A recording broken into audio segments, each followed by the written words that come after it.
Nice Radio. Join your host, Joel Abraham, every Friday as we discuss important issues affecting our society from 8 to 10:30 p.m. For persons living outside of St. Vincent and the Grenadines, you can still listen to us on Nice Radio's website, www.niceradio.info, or you can email us at bdsnice@gmail.com, or simply give us a call at 784-456-5967. Remember, it's Keeping It Real, the interactive talk show program heard each and every Friday only on Nice Radio.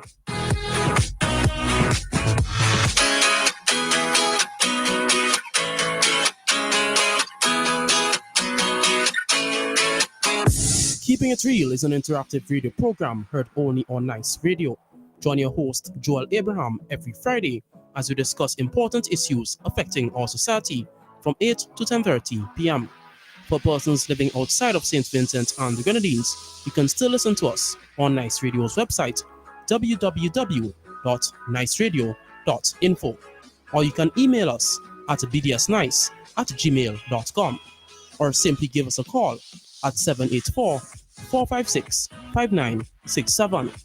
Remember, it's Keeping It Real, the interactive talk show program heard each and every Friday only on Nice Radio.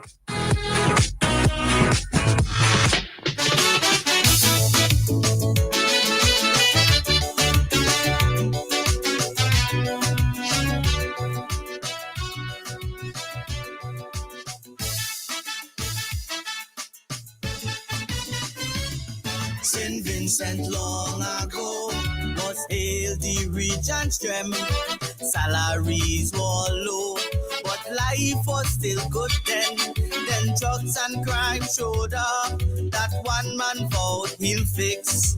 He asked for 2 full terms. Now he asking for 6. He promised to be tough on drugs and crime. When comes to serious crime, he missing all the time. The toughest man on crime seems missing all the time. This pageant man on crime keeps flashing all the time. He calling for world peace when there's no peace at home. He wants to fix the wall. It's time he fix the own home.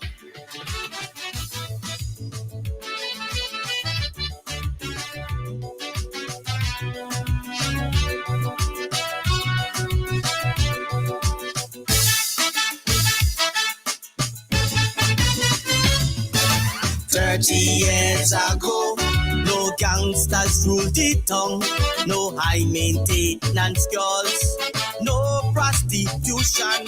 Now we tap the murder charge. Recently, that now that she had become Prime Minister, she would be able to allocate adequate resources to addressing the needs of her constituency. And I know, and I sympathize with her because the constituency has been deprived of resources for many, many years. But that really can't be the answer. It can't be that a constituency can only be properly looked after if its member of parliament becomes Prime Minister. And that is why we are committed. We're going to set aside 2.5% of the budget. We're going to divide that equally among all 60 constituencies. It is going to amount to about $150 million a year. But the people have to be represented, and if central government is going to forget them, we have to make sure that resources are there to address their needs.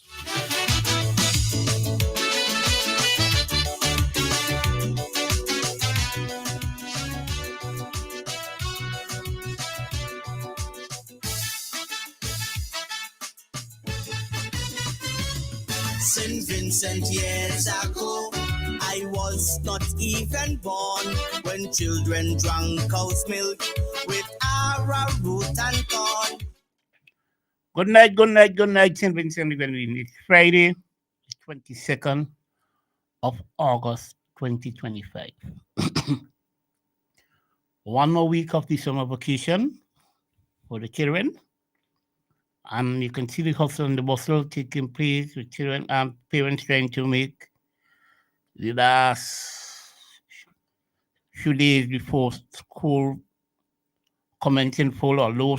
Next week there will be orientation and a number of other things for the kids, but they're making sure that they make ends meet so that the children will look spick and span going back to school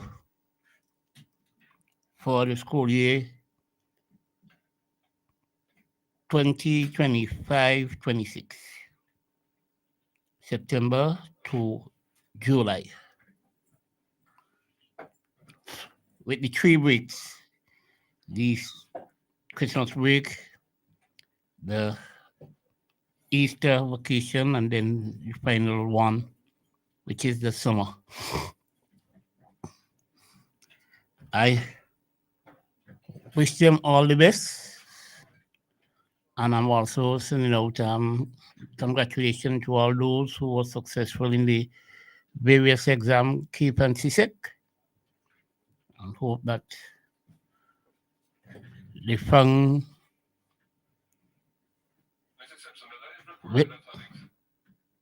whether it be jobs or higher learning, and they who could get sponsorship, or those who are going into the vocational area and the technical area.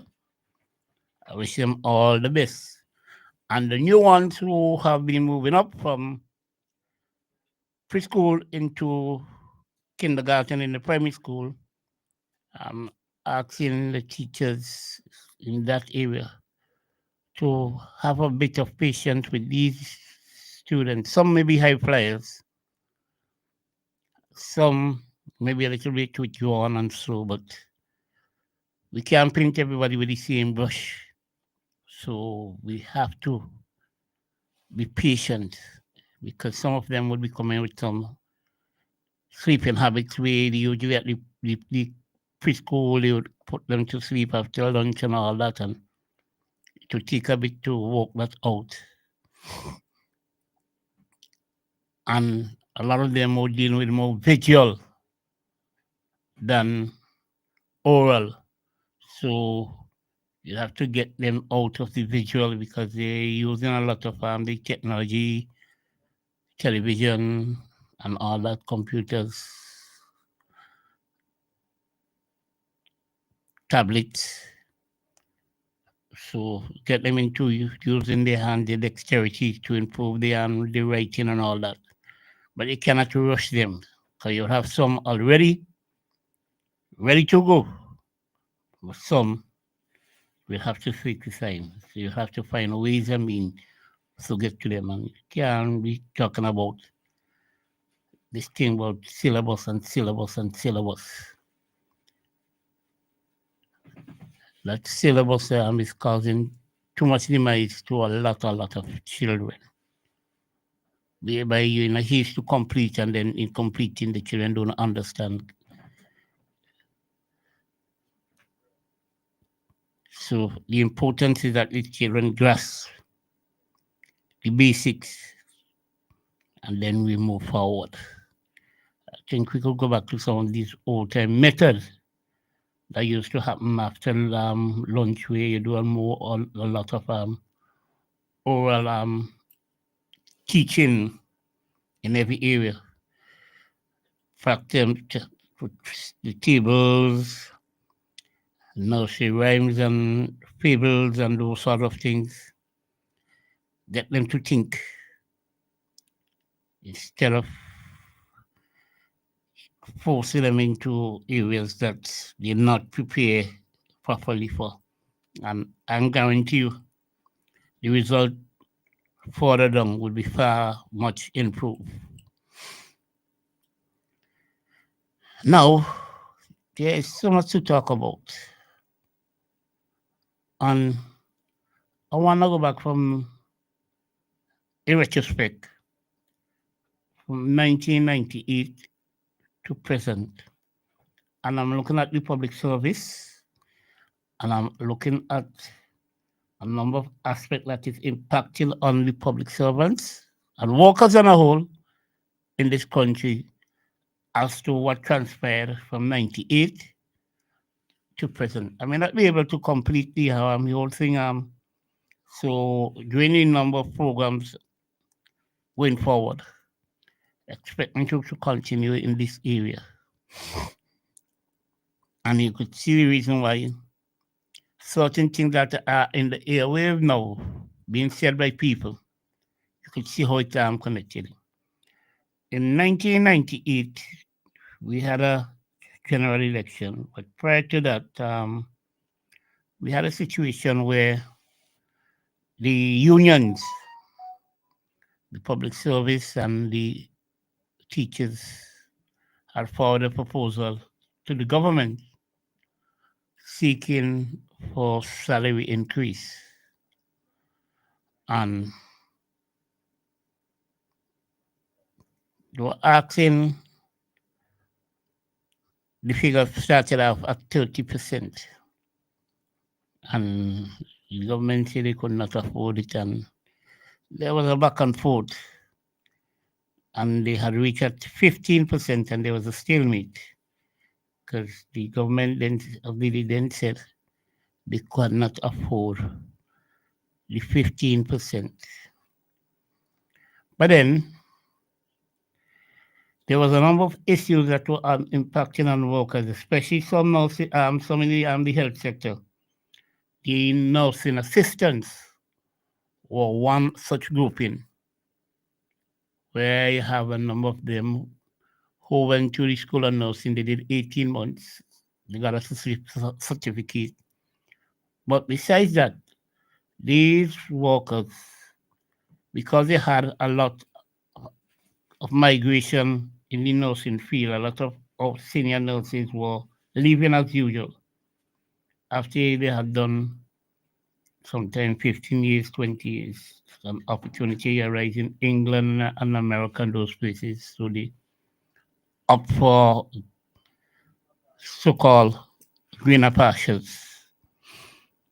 And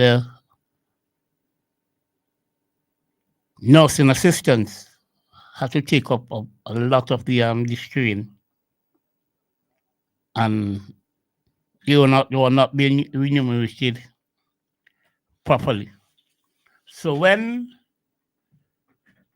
the then government carried to Parliament a bill for pension and so on for senators and for the politician spouse and some other things, the Public Service Union took the charge, where a number of us, along with some nursing assistants and 2 nurses, went in the yard of Parliament with placard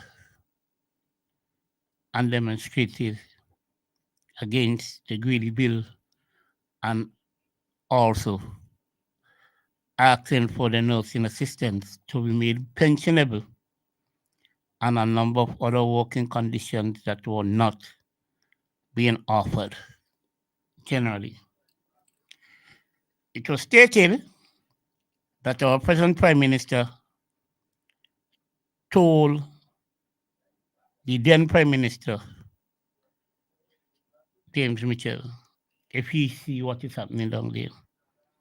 And it stated that Mr. Mitchell said that is just 9 days. The 9 days evolved into more serious matters, and there was a crisis in the country.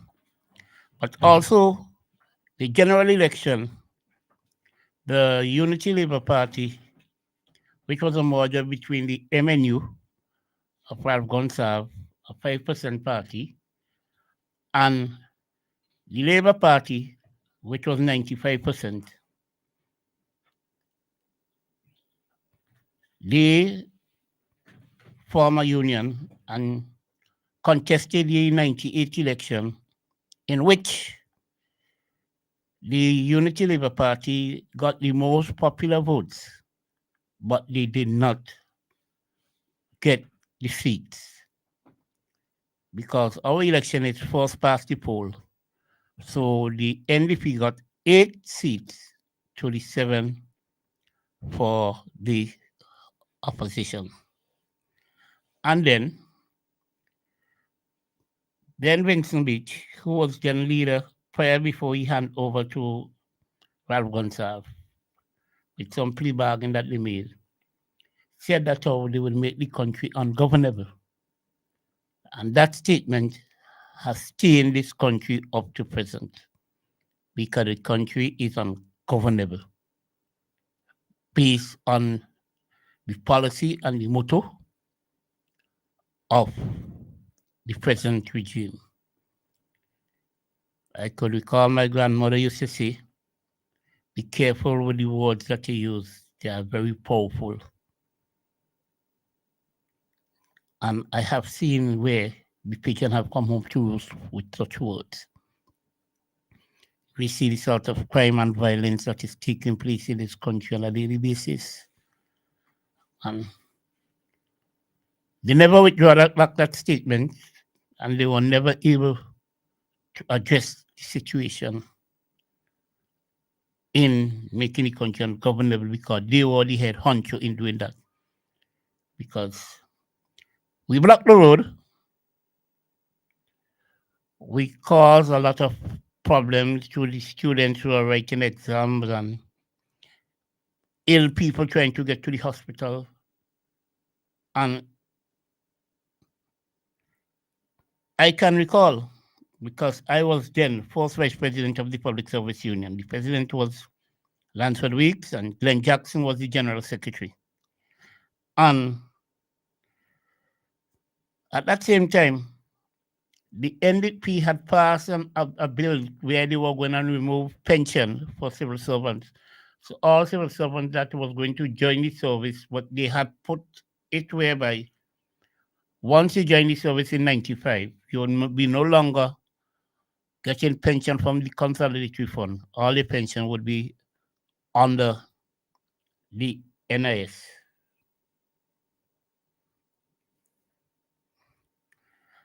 And this also was a bitter taste in the public servants' mouth and teachers, because the teachers then now join with the public service, and they were the two main person that was thing.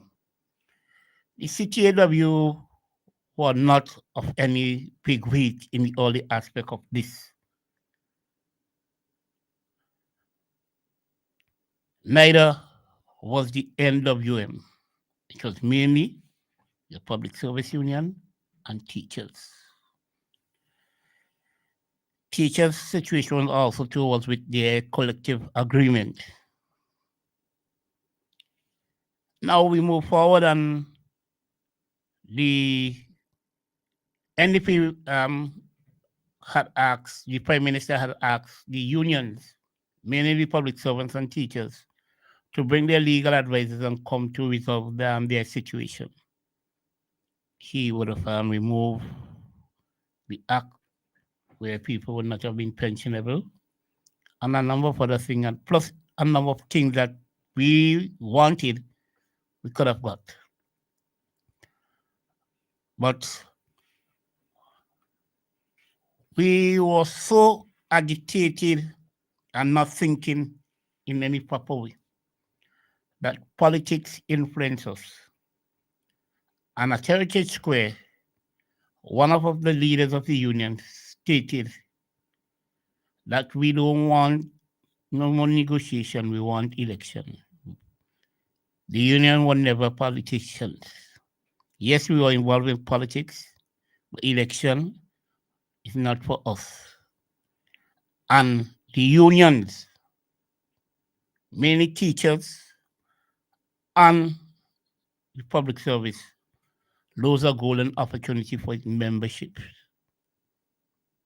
And since then, we are behind the 8 ball in every aspect. And that's why I'm telling you that over the number of weeks going forward, I'm going to address this situation to show whereby we were far better off under the NDP, despite what people may want to see, than we have been for the 25 years that we have been under the ULP. There was election in 2001, and ULP came into office. They had promised and stated that how they would look after the public servants. But before I go there, our committee was formed. That way was a number of NGOs and persons like Henry Cruz and so was joining. Noel Jackson was threatened that if he didn't join, his workers at Binlex and the stevedores and other workers that he was represented would withdraw from his union.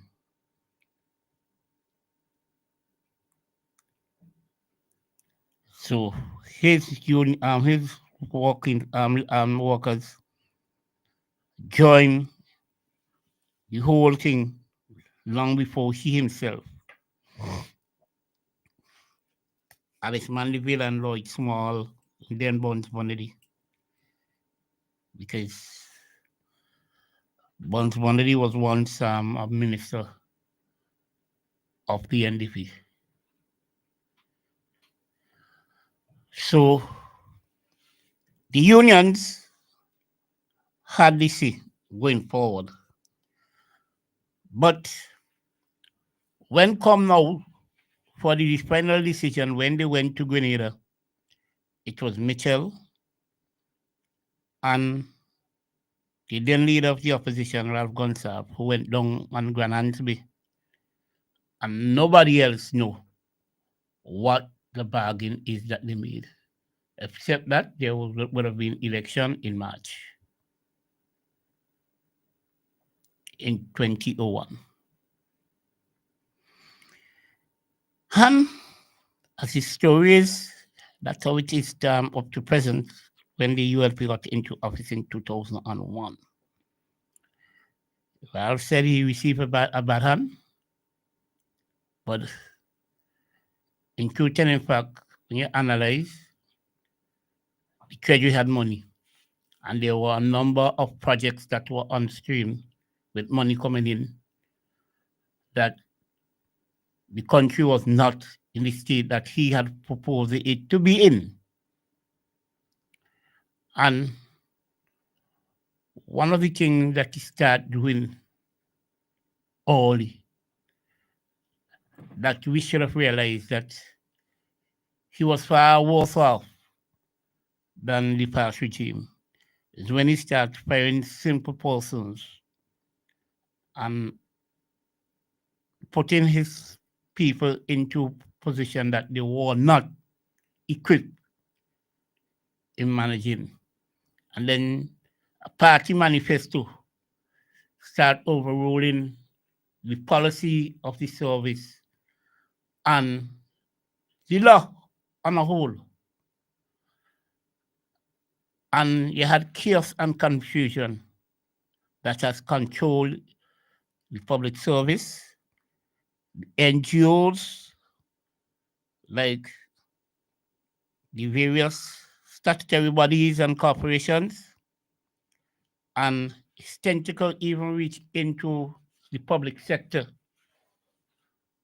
Because if some public sector organization did not toe the line, they were pressured and forced into what is.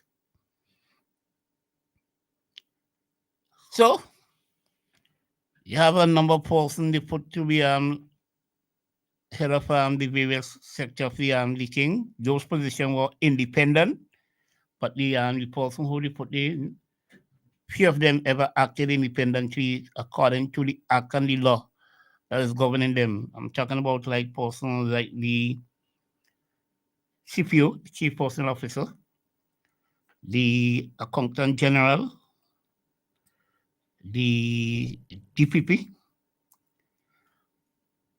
and there is about 2 more positions that these people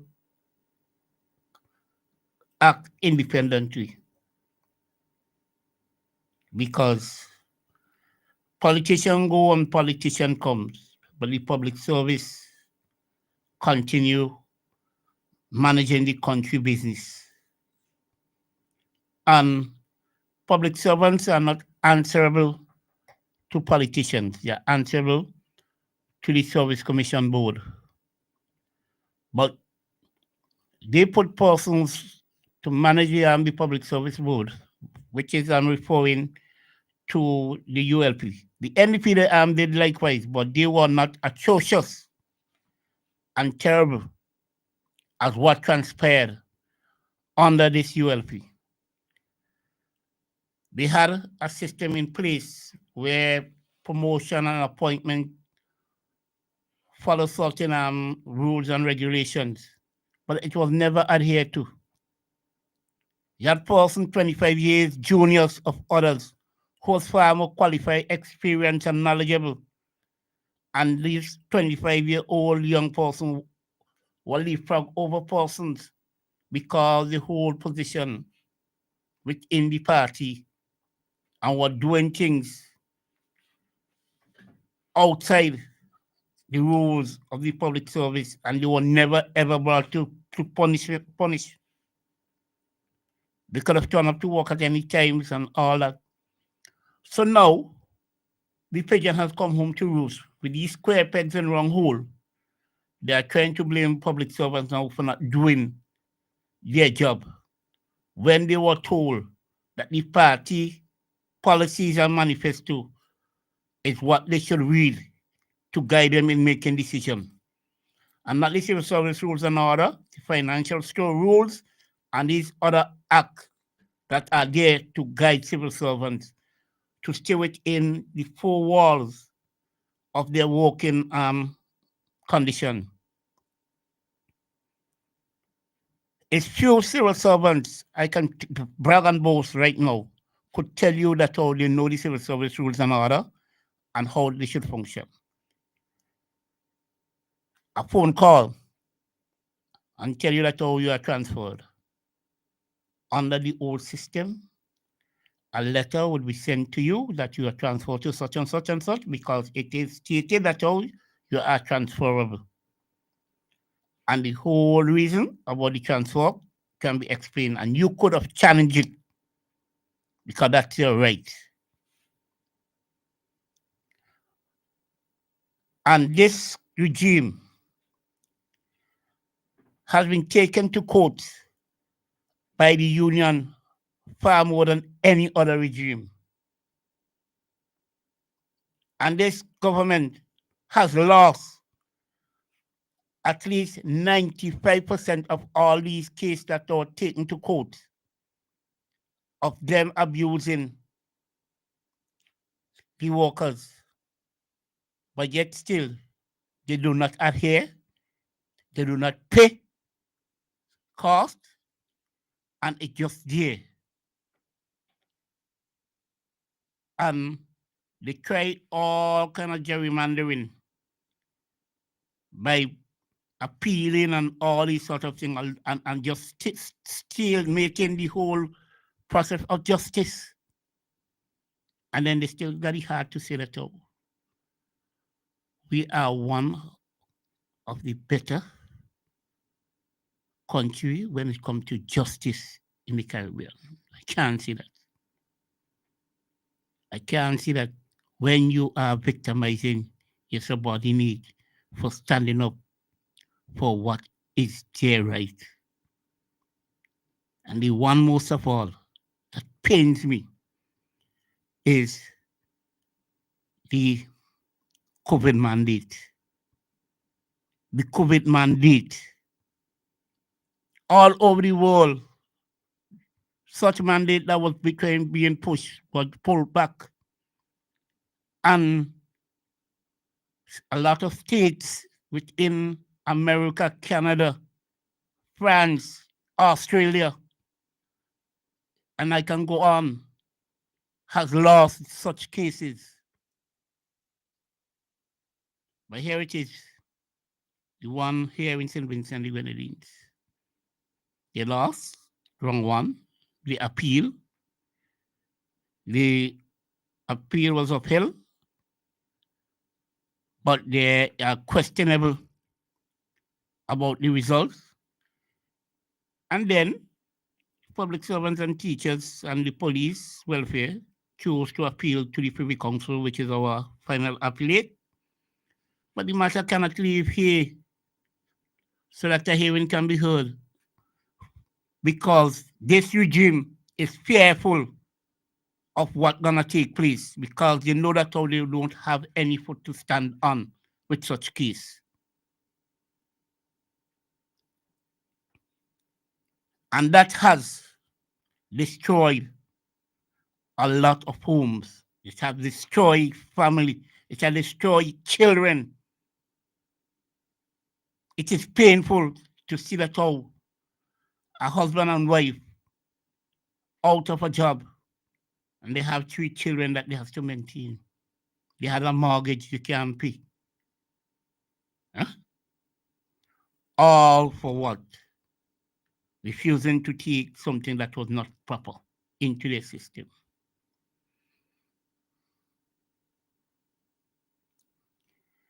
And then, let us look at the salaries.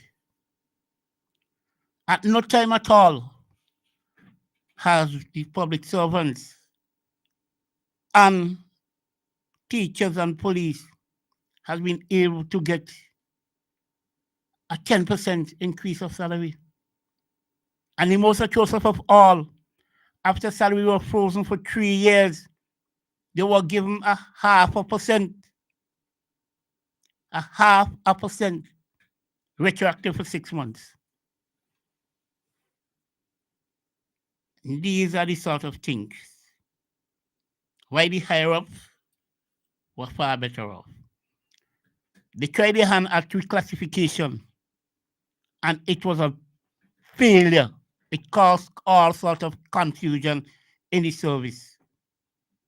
And there is more confusion being caused because now you have in the situation in the health service, especially in the nursing area, where you have 3 sets of staff nurse. You have staff nurse with a degree. You have staff nurse with an associate degree. And you have staff nurses with a certificate. And how you're going to differentiate when it comes for promotion and these sort of things.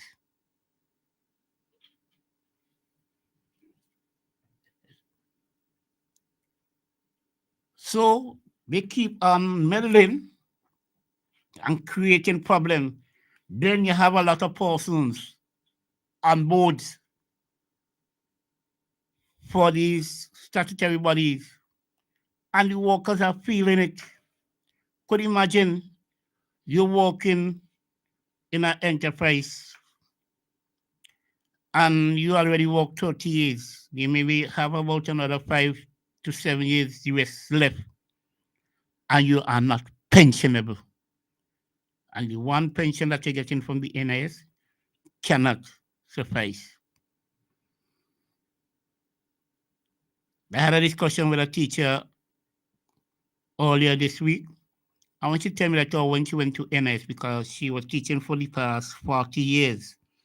She started teaching when she was 20.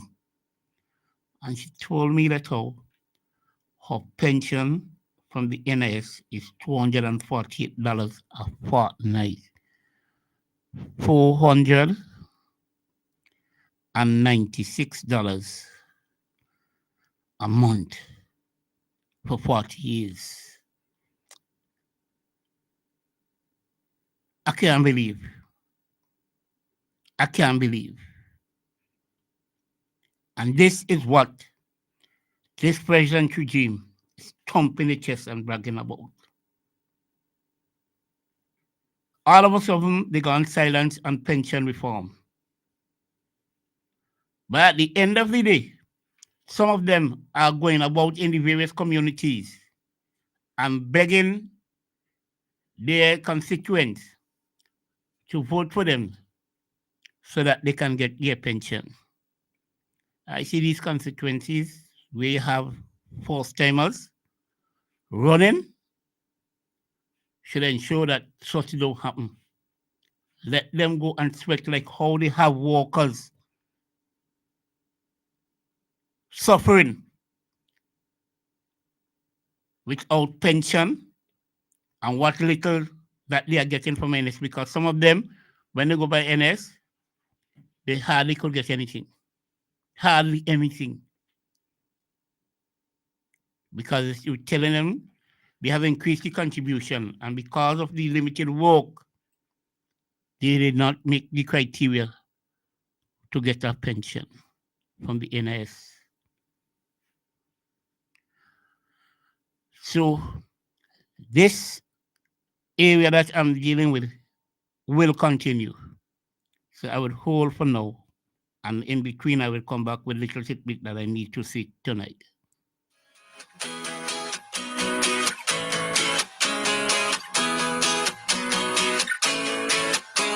Keeping It Real is an interactive radio program heard only on Nice Radio. Join your host, Joel Abraham, every Friday as we discuss important issues affecting our society from 8 to 10:30 p.m.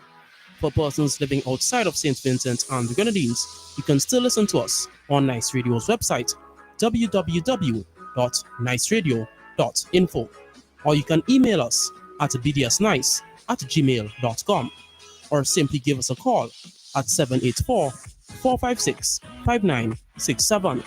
Remember, it's Keeping It Real, the interactive talk show program heard each and every Friday, only on Nice Radio. Mrs. is reported as having said recently that now that she had become Prime Minister, she would be able to allocate adequate resources to addressing the needs of her constituency. And I know, and I sympathize with her because the constituency has been deprived of resources for many, many years. But that really can't be the answer. It can't be that a constituency can only be properly looked after if its member of parliament becomes Prime Minister. And that is why we are committed. We're going to set aside 2.5% of the budget. We're going to divide that equally among all 60 constituencies. It is going to amount to about $150 million a year. But the people have to be represented. And if central government is going to forget them, we have to make sure that resources are there to address their needs. When comes to serious crime, he may say no. Well, I expect all the appeal processes will be finished before the next general election. Yeah, my next question was how long that would take. You know what I mean? Yeah. But the point is this. He makes the point that we are acting precipitately. We have to have frontline workers vaccinated. Speaking on WeFM on Sunday, March 14th, 2021, National Heroes Day, Prime Minister Dr. Ralph Gonsalves said that his government would this week pass a law to incentivize omnibus operators to take the jab. As the government moves to motivate omnibus operators to take the COVID-19 vaccine by increasing the passenger capacity for those who take the jab, a number of operators who we spoke with today are not fazed by the offer, noting that they will not be forced into taking the vaccine. No, not yet. I'm waiting. Because you have enough time to take it. Nobody has forced me to take it. When I'm ready, I'm taking it. I walk in all the time with the 8 passenger. I'm fine. No, I'm not going to take the vaccine. It's not safe. Yeah, I don't want the vaccine for nothing. It might not affect you now, but later down, you might just walk in and just see limbs dropping off. Well, a lot of the guys say they're not taking it because it's not right. You can't just force something on somebody and expect us to just abide by that. You're not going to work with the 8 either. Well, we're home with you, stay home with you. Members of the Vincentian public also shared their views on the government incentivizing the omnibus operators to take the COVID-19 vaccine. It's the head of the government policy. We have to live with it. And if we don't live with it, things will never go right. They're making bad for themselves. They just started trying to force it down to somebody's throat. Them things should not be. I think that is foolish because, number one, if the driver take it, the conductor take it, the passengers don't take it, what's the difference? Who is it helping exactly? Just because they want to fill the van? That is... The vaccinated are come with a COVID test every Monday morning. Well, why should the state, you don't want to take the vaccine, why should we pay for your test every Monday morning? Why don't you just take the vaccine? You get the first one free. I think they even give you the second one free. But you deciding you're not taking the vaccine. For 2.5 billion and Exmo makes me cry. 200 million. We lose the... Pleasant good night to all in St. Vincent and the Grenadines and those who are listening abroad. Keeping it real right here on Nice Radio. Well, obviously, I'm going to give you an update. I was told today, let me just find my thing first. Hold a while for me, please. Yes, I was told today. Okay, lost that by. Okay, yes. And here are the facts. And it may be troubling to some of us, and it may not be troubling to the rest. We all remember that Justice Henry, in her ruling on March 13, 2023, ruled in favor of the public servants and teachers. So that was March 13, 2023. And by April 20th, 2023, the government requested a stay of the ruling of Justice,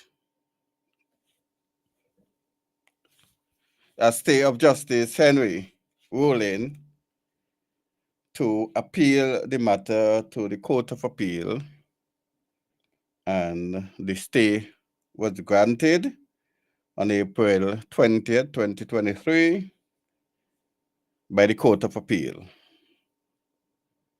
So March 13th, keep the date in mind, March 13, 2023, Justice Henry ruled in favor of the teachers and the public servants, deeming the government mandate unconstitutional, among other things. By April 20th, the stay was requested and granted, and by the Court of Appeal. It took the government 38 days where the stay was granted, and 38 days they requested a stay and the appeal, and it was granted. And by February 12th, 2025, the Court of Appeal ruled in favor of the government. Well, 2 of the 3 judges ruled in favor of the government, and we know one of the judge, his position on the court is questionable, and matters or document was filed to that effect in other courts in the region. So March 3rd, 2025, so the Court of Appeal ruled against the public servants and teachers. The February 12, 2025, and by March 3rd, the public servant and the teacher apply to the same Court of Appeal for leave or permission to go to the Privy Council, and nothing, I was told, up to today.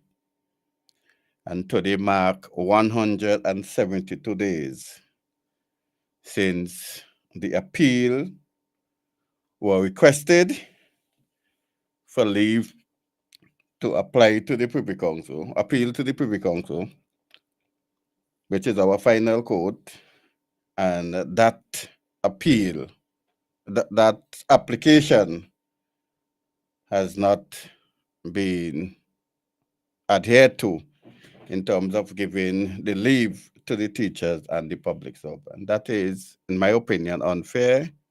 It's wrong. I would like to hear from the lawyer, the court, the justification for not granting the leave to appeal. I like to hear from the lawyers, the court, justification for not granting or what is the position what is the position of the court why their request were not granted as yet. And the lawyers, on behalf of the union or the union, should request of the lawyers to come to the public and give us exactly why we are still waiting after 172 days when the same court granted within 38 days. We would like to know why this is happening. We would like to know whether or not the court acting independently.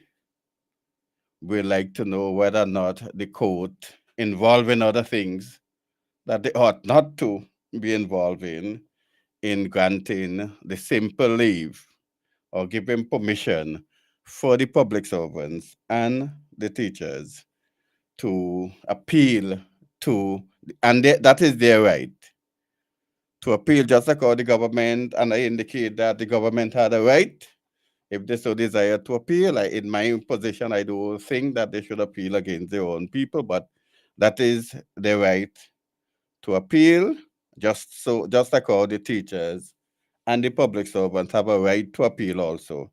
And if it took the government just 38 days to be granted the leave to appeal, the question is why the public servants and teachers have to are waiting still 172 days later without getting the permission to appeal the decision of the Court of Appeal to the British Privy Council. So let me just run back those dates for you. The 13th, 2023, the Justice Henry ruled in the public servants and teachers' favor. By April 20th, a stay was granted by the Court of Appeal, 38 days. On February 12, 2025, the Court of Appeal ruled against the public servants and the teachers. On March 3rd, 2025, the public servants and the teachers, through their lawyer, requested leave to appeal to the Privy Council. And 172 days later, no application for appeal was granted to the public servants and teachers. The other clip I played for you is the one from Bruce Golding, and he was the opposition leader at the time in Jamaica. And they were having a debate, and Portia Simpson Miller was next to him if you look at the video, she was next to him on the stage when he indicated what was said by her. And you listen to the entire debate, she never indicated in uncertain terms that she did not make those comments. And it shows to us what we are always saying here. And it's unfair, because you are in opposition and you are elected to represent a constituency. And just because by virtue of your opposition, you cannot do nothing for your constituency. And we lament that over and over. That is unfair. And it no way represents a democracy, parliamentary democracy. It no way represents that. Because here is it, in Jamaica, there are 60 constituencies. In St. Vincent and the Grenadines, there are 15. So in the 15 constituencies, there are 15 separate elections on election day. And each of those elections return a member to the House of Parliament to represent that constituency. And by virtue of the people, the constituents, sending Poyer to Parliament to represent a constituency, then obviously Poyer campaign on certain things that he wants to see or to be done in his constituency. And the people choose his proposal or his suggestion or his ideas over mine. And therefore, it is wholly unfair that because he was not successful in becoming a part of the executive arm of government, that what he suggested to the constituents which they voted him for, he cannot carry out those ideas. It's unfair. So Bruce Golding was saying, no, it's unfair. It can't be right. So what I'm going to do, if or when I'm successful one of these days, I'm going to allocate 2.5% of the budget to the 60 constituencies equally. And that will be over 150 million per year. And he said he's going to distribute them equally into the constituency, which I think is fair. And it brings us back to what Major was debating all the time, the constituency development fund. And you hear persons who are not sufficiently informed talking all sort of nonsense. So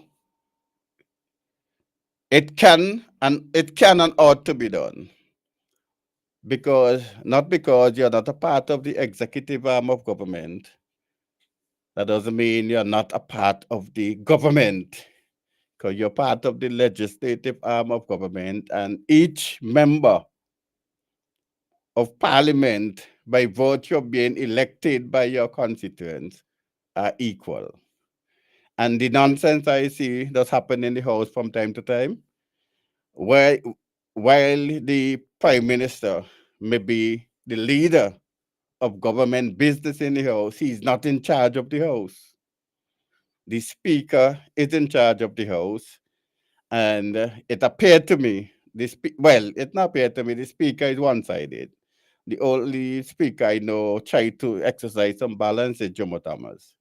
The speakers are one-sided all the time, and the 99.9% of the time rule in favor of the government, just like the court most of the time, according to the Selwyn Ryan booklet and according to Sir Vincent Beach, the late Sir Vincent Beach.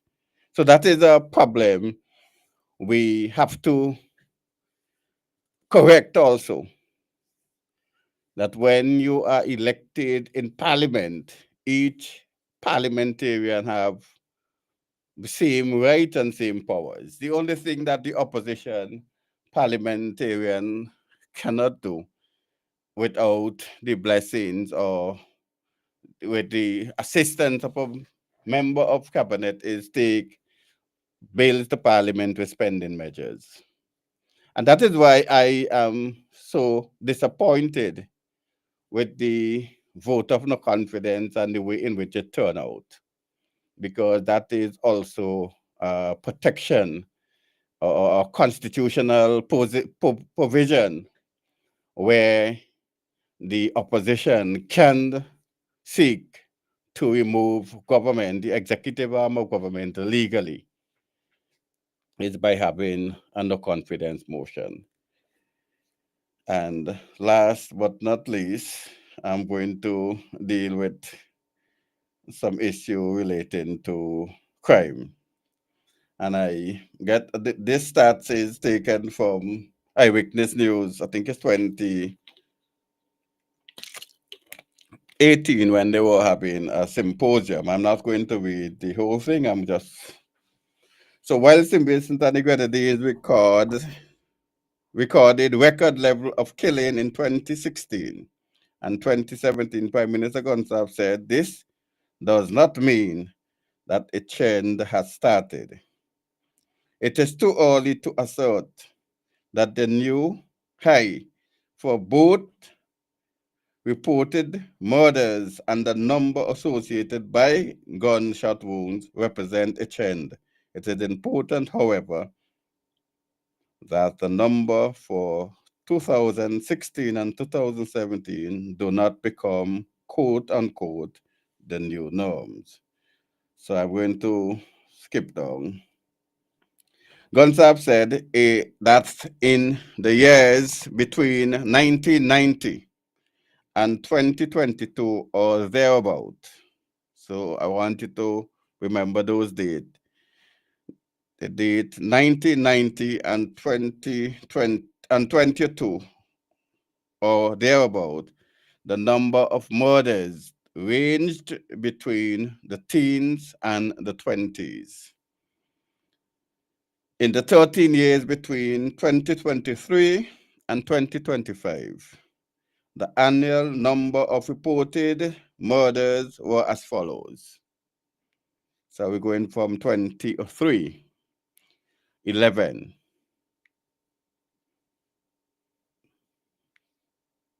2004, 25, 2005, and you remember the date, so 24, 13, 36, 27, 20, 20, 25, 21, 28, 27, and 37. So between 2013 and 2003 and 2015, we have the highest murder rate was 37. Over the last 10 years, between 2008 and 2017, there was 289 reported murders. So over between 28 and 2017, there were 289 reported murders. 157 or 54.3% of which were associated by gunshot wounds. The average number of murder annually between 2008 and 2017 was 28.9%, not yet 30 annually, the Prime Minister said. He, however, noted that in 2016 and 2017, there were 79 reported murders. So between 2016 and 2017, there were 79 reported murders. 57 of the 72% were by gunshot wounds. In each of these two most recent years, the annual numbers were 40 for 2016 and 39 for 2017. This year, so far, had recorded 7 murders, 6 of which are from gunshot wounds. The summary story for the data of reported murders in the last 30 or so years is as follows. In the period 1990 to 2002, the numbers roughly between the teens and the 20s. In the period between 2023 and 2013, the number between the low and high 20s, except for the year 2007 and 2014, with a jump respectively to 36 and 39. Gonsalves said that the number in the period 23 to 2015 was in the 20s. That is where the cluster was. In the early period of 1990 to 2002, or thereabout, and I put 23 in the other time series to make this point that I choose the word let me go on again. Okay, so basically that was it. So I give you from 2020. So in 2020, according to reports on online, there was 33 murder for 2020. 2021, there was 30.67, while in 2020 it was 33.4. In 2021, there was 30.67, a decline of 2.7%. In 2022, there was 42. In 2023, there was 55. In 24, there was 53.7. And in 2025, thus far, we are 23.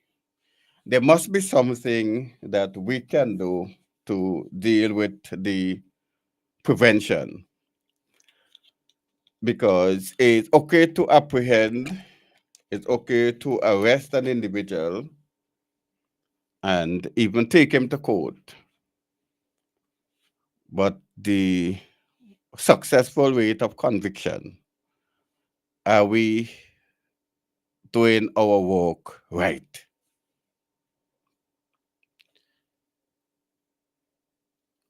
It appears to me when we were in the 90s and you hear about even 10, it was alarming. And yearly, I could remember where the newspaper at the end of the year or at the beginning of the new year, they basically used to give an overview of the year and give the total amount of murder every year. They used to do that in the holidays because you could have gone to the newspaper, pull up the newspaper either the last week in December or the first week in January, and basically you could have tally it very easy.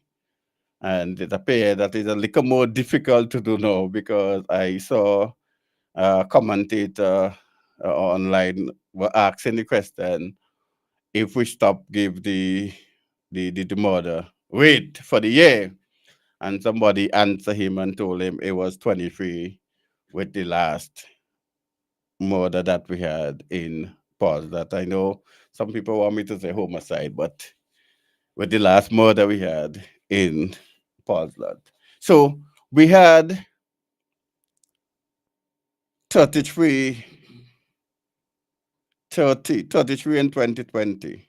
So let us look at the government performance. And I indicated to you, I think it's last week, when there were suggestions that the entire board resign because of the failure of the batsman to perform in the West Indies cricket competition. So from 2020, so far, we had over 200 murders so far. And what are we doing in terms of preventative measures? I know we put some cameras in place, but it appears not to be working with the preventative part of it. But we were able, according to the police, to apprehend some individuals. Whether or not those individuals will be found guilty when the matter is ventilated in a court of law, that is a next story for another time. But the issue of crime, we have to put our hands together, put our minds together to deal with the issue of crime.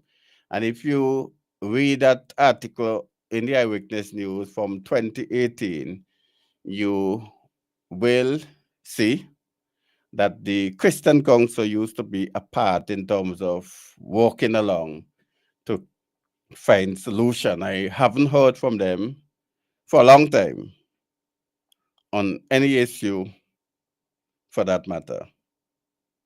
So I hope that we can do better in terms of preventative measures. And another point, over the last couple of weeks or a couple of months, I should say, there have been a lot of incidents with police and in terms of their display in the public to what they call civilian, to our citizens. The last one was sometime last week, I was told, somewhere out in the countryside, where a police officer, a individual in uniform, marked police on the back. And somebody told me the name, but I'm not getting into the name because I couldn't verify whether or not it's that individual. But he was seen beating an individual in public view. And I just imagine if the police officer are so brave to do those things in public when cameras are there recording, I could imagine what done behind closed doors when the person actually in police custody. Because if they are so brazen enough to do those things when person are viewing and recording, how can we have a good society like that? And we remember where the two SSU beating the hell out of a vagrant, we were told, and they were sent on leave. I don't know what type of leave they were sent on. I haven't heard anything on the matter since. Maybe they would have spoken, but I haven't seen or heard anything on the matter since then. But if they are so brave to do those things and then you say broad daylight in the public eyes, you could imagine when persons report that they are beaten in police custody and what happened to them in police custody, you could just imagine what does happen there if they're willing to do it before our eyes. So I am saying to the Commissioner of Police and the management of the police force, you want the public support when you want to apprehend or any criminal activity take place. But we also want you to train your, I'm almost going to say dogs, train your police officers to do what is right at all times.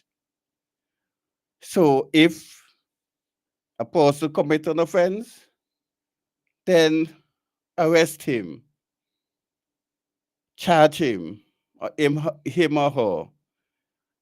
Let the court do their work.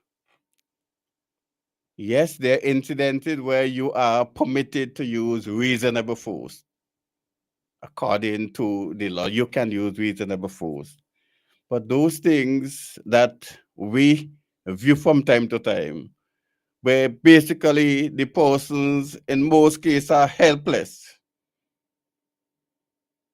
and they get in the hell beat out of them. We have to do better than that as police. Well, the police officers have to do better than that. We have to do better than that as a society. And if we don't do better than that, I believe I will be sorry what a society we may become in the next couple of years. And we wouldn't want to see that. So I'm asking the leadership of the police to do what is right, discipline those police officers, do what, charge them if we have to charge them, And because if it's not okay for me to assault an individual, it ought not to be okay for a police officer to assault an individual. So let us do what is right at all times. Okay, tell me how it could be free and fair when they have so much lumber stuck up over there. Tell me how it could be free and fair when a dead labor woman bought cement for one who got a share. Tell me how it could be free and fair when you got a life to live only once every 5 years. And can I send you?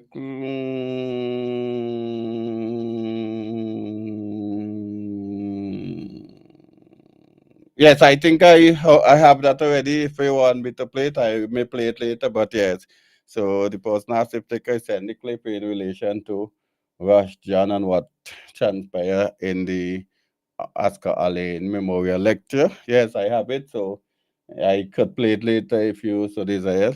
Let me take the first call. Hold a while.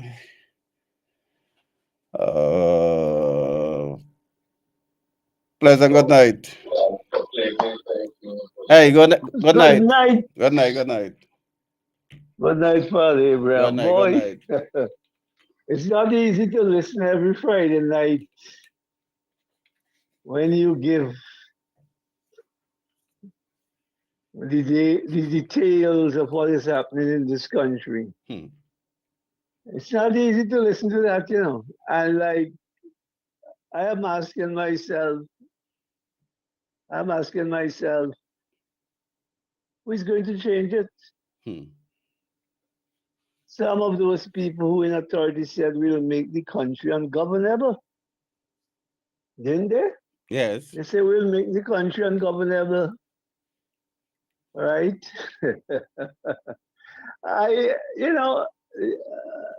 It's not, I would have heard many times that the evil that men do lives after them, right? Yes. And a lot of things are coming to pass, really coming to pass. And it's a good thing for my sake. I am not in the limelight, spotlight. I want a light spotting on me. But then again, somebody, if not somebody, more than somebody have got to take on the responsibility of trying to make a difference in this country. You think about it.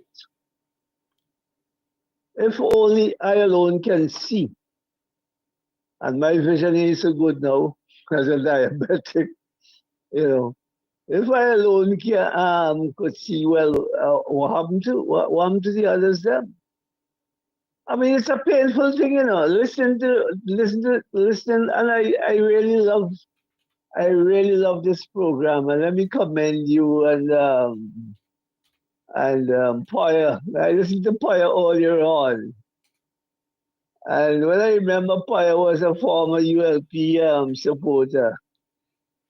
It's good that I don't know what year he made a change, but it's good to hear him speaking with clarity now about some of the evils that are confronting us in this country.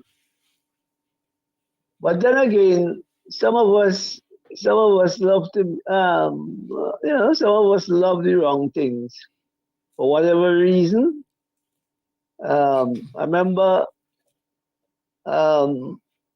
Caribbean Hawk, Lord Hawk, Caribbean Hawk of blessed memory, did sing a calypso. Crime could pay. Crime could pay, and he done dead and gone. But he has sang this calypso, crime could pay. And at the time, I knew what he was trying to convey, or the message he was trying to send. You know, with those who are enjoying the benefits of heinous crimes in this country.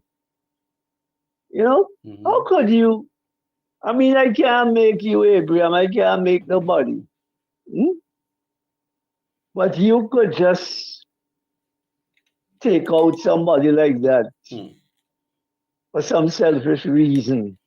I'm just trying to put this whole thing in a very simple way into perspective that is taking place in our country.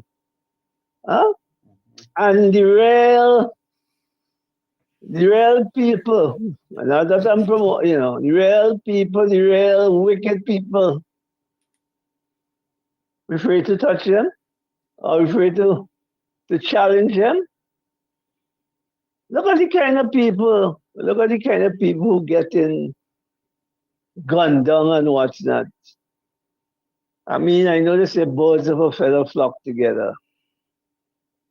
But when you see something, I realize, I've come to the realization that some people, because of their intelligence and their position, their status, they use that to take advantage of the less fortunate and those who are vulnerable. Some of our women, I have to say some of our women, not all of our women, but it pains me to know too how some of our women have been used by some of these so-called, I wouldn't even say powerful men, but men who could blarney them or take advantage of them because they have a few dollars in their pocket or because they are in government and all of that. So for 25 years, we have seen what the ULP has to offer. And if we continue for another 25 years, well, I wouldn't be wrong, and I don't expect the Prime Minister to be wrong, even though he say he wants to live until 110, somebody said. Time will take care of everything, but for some of us, sometimes the time is so slow. The time seems to move so slow. But time will take care of everything. I just want our people to wise up, because you have a lot of experts now, you have experts in everything, and yet they can't bear fruit. You can't get the result. We can't get the result that we're looking for. So, I don't know. I can only play my role in a very small way and see if I can help to make a difference and before I depart this earth. I'm listening. Thank you. Okay, all right, thank you. Yes, let me play these two clips they asked me to. We're dealing with a regime that mentioned agriculture is have to pass, and they have proven it. You see, our situation is gone.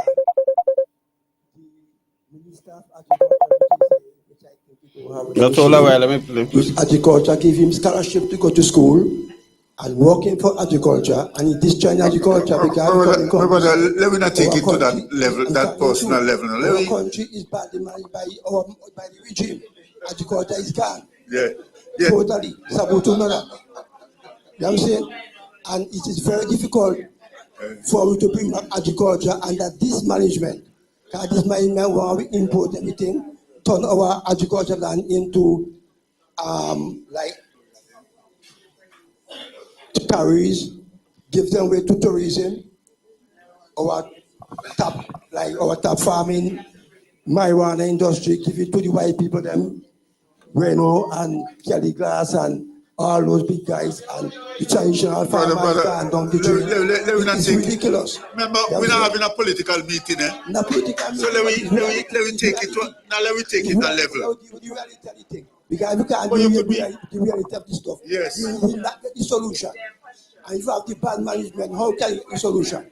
The roads, the feed the roads, ain't good. You can't go to your farm. So much penalized me. They can't have a goat, they can't have a sheep. It's terrible, man. And we have the agriculture minister, which is here. I got it here. All right, Russ. So I only hope he could take back the message to his master and tell his master they're doing a terrible job. All right. A pleasure, good night. Yes, you guys about to part just now. Pleasure, good night. Good night, Mr. Abraham. Good night. Good night. Yeah, good night. Good night to Dave. Dave is always firing on all guns, all this stuff. Yeah. That clip you just played. Yes. It takes a a man with a big heart to stand up and speak the way that Ross John speak. Because remember, Ross John was a big supporter of that other party, right? Ross John was a big support, and Ross John seeing what is going on, and now he went there and he speak about it, and they're trying to hush him up because they don't want to hear about the reality what is happening. You know, I've also wondering now what all people now is looking at and wondering what is happening. I remember when Mr. Gonsalves was campaigning when he was in opposition. He campaigned about roads. He campaigned long about the Atlee Hall Marine and all those sort of things. How the government was wasting money to build a marina that wasn't. That was their biggest to make people believe that Atlee Hall would have been a failure, right? And that was their campaign, and that is what got them into office. Roads and Atlee Hall most of the time. Now, what is it for Vincentian to see why this government do not need to have a change right now? We need a change in St. Vincent. This government has failed us way beyond that the Democratic Party has done. This government has failed us. We build in a port. We build in a port and we start to repair the port before it starts to work.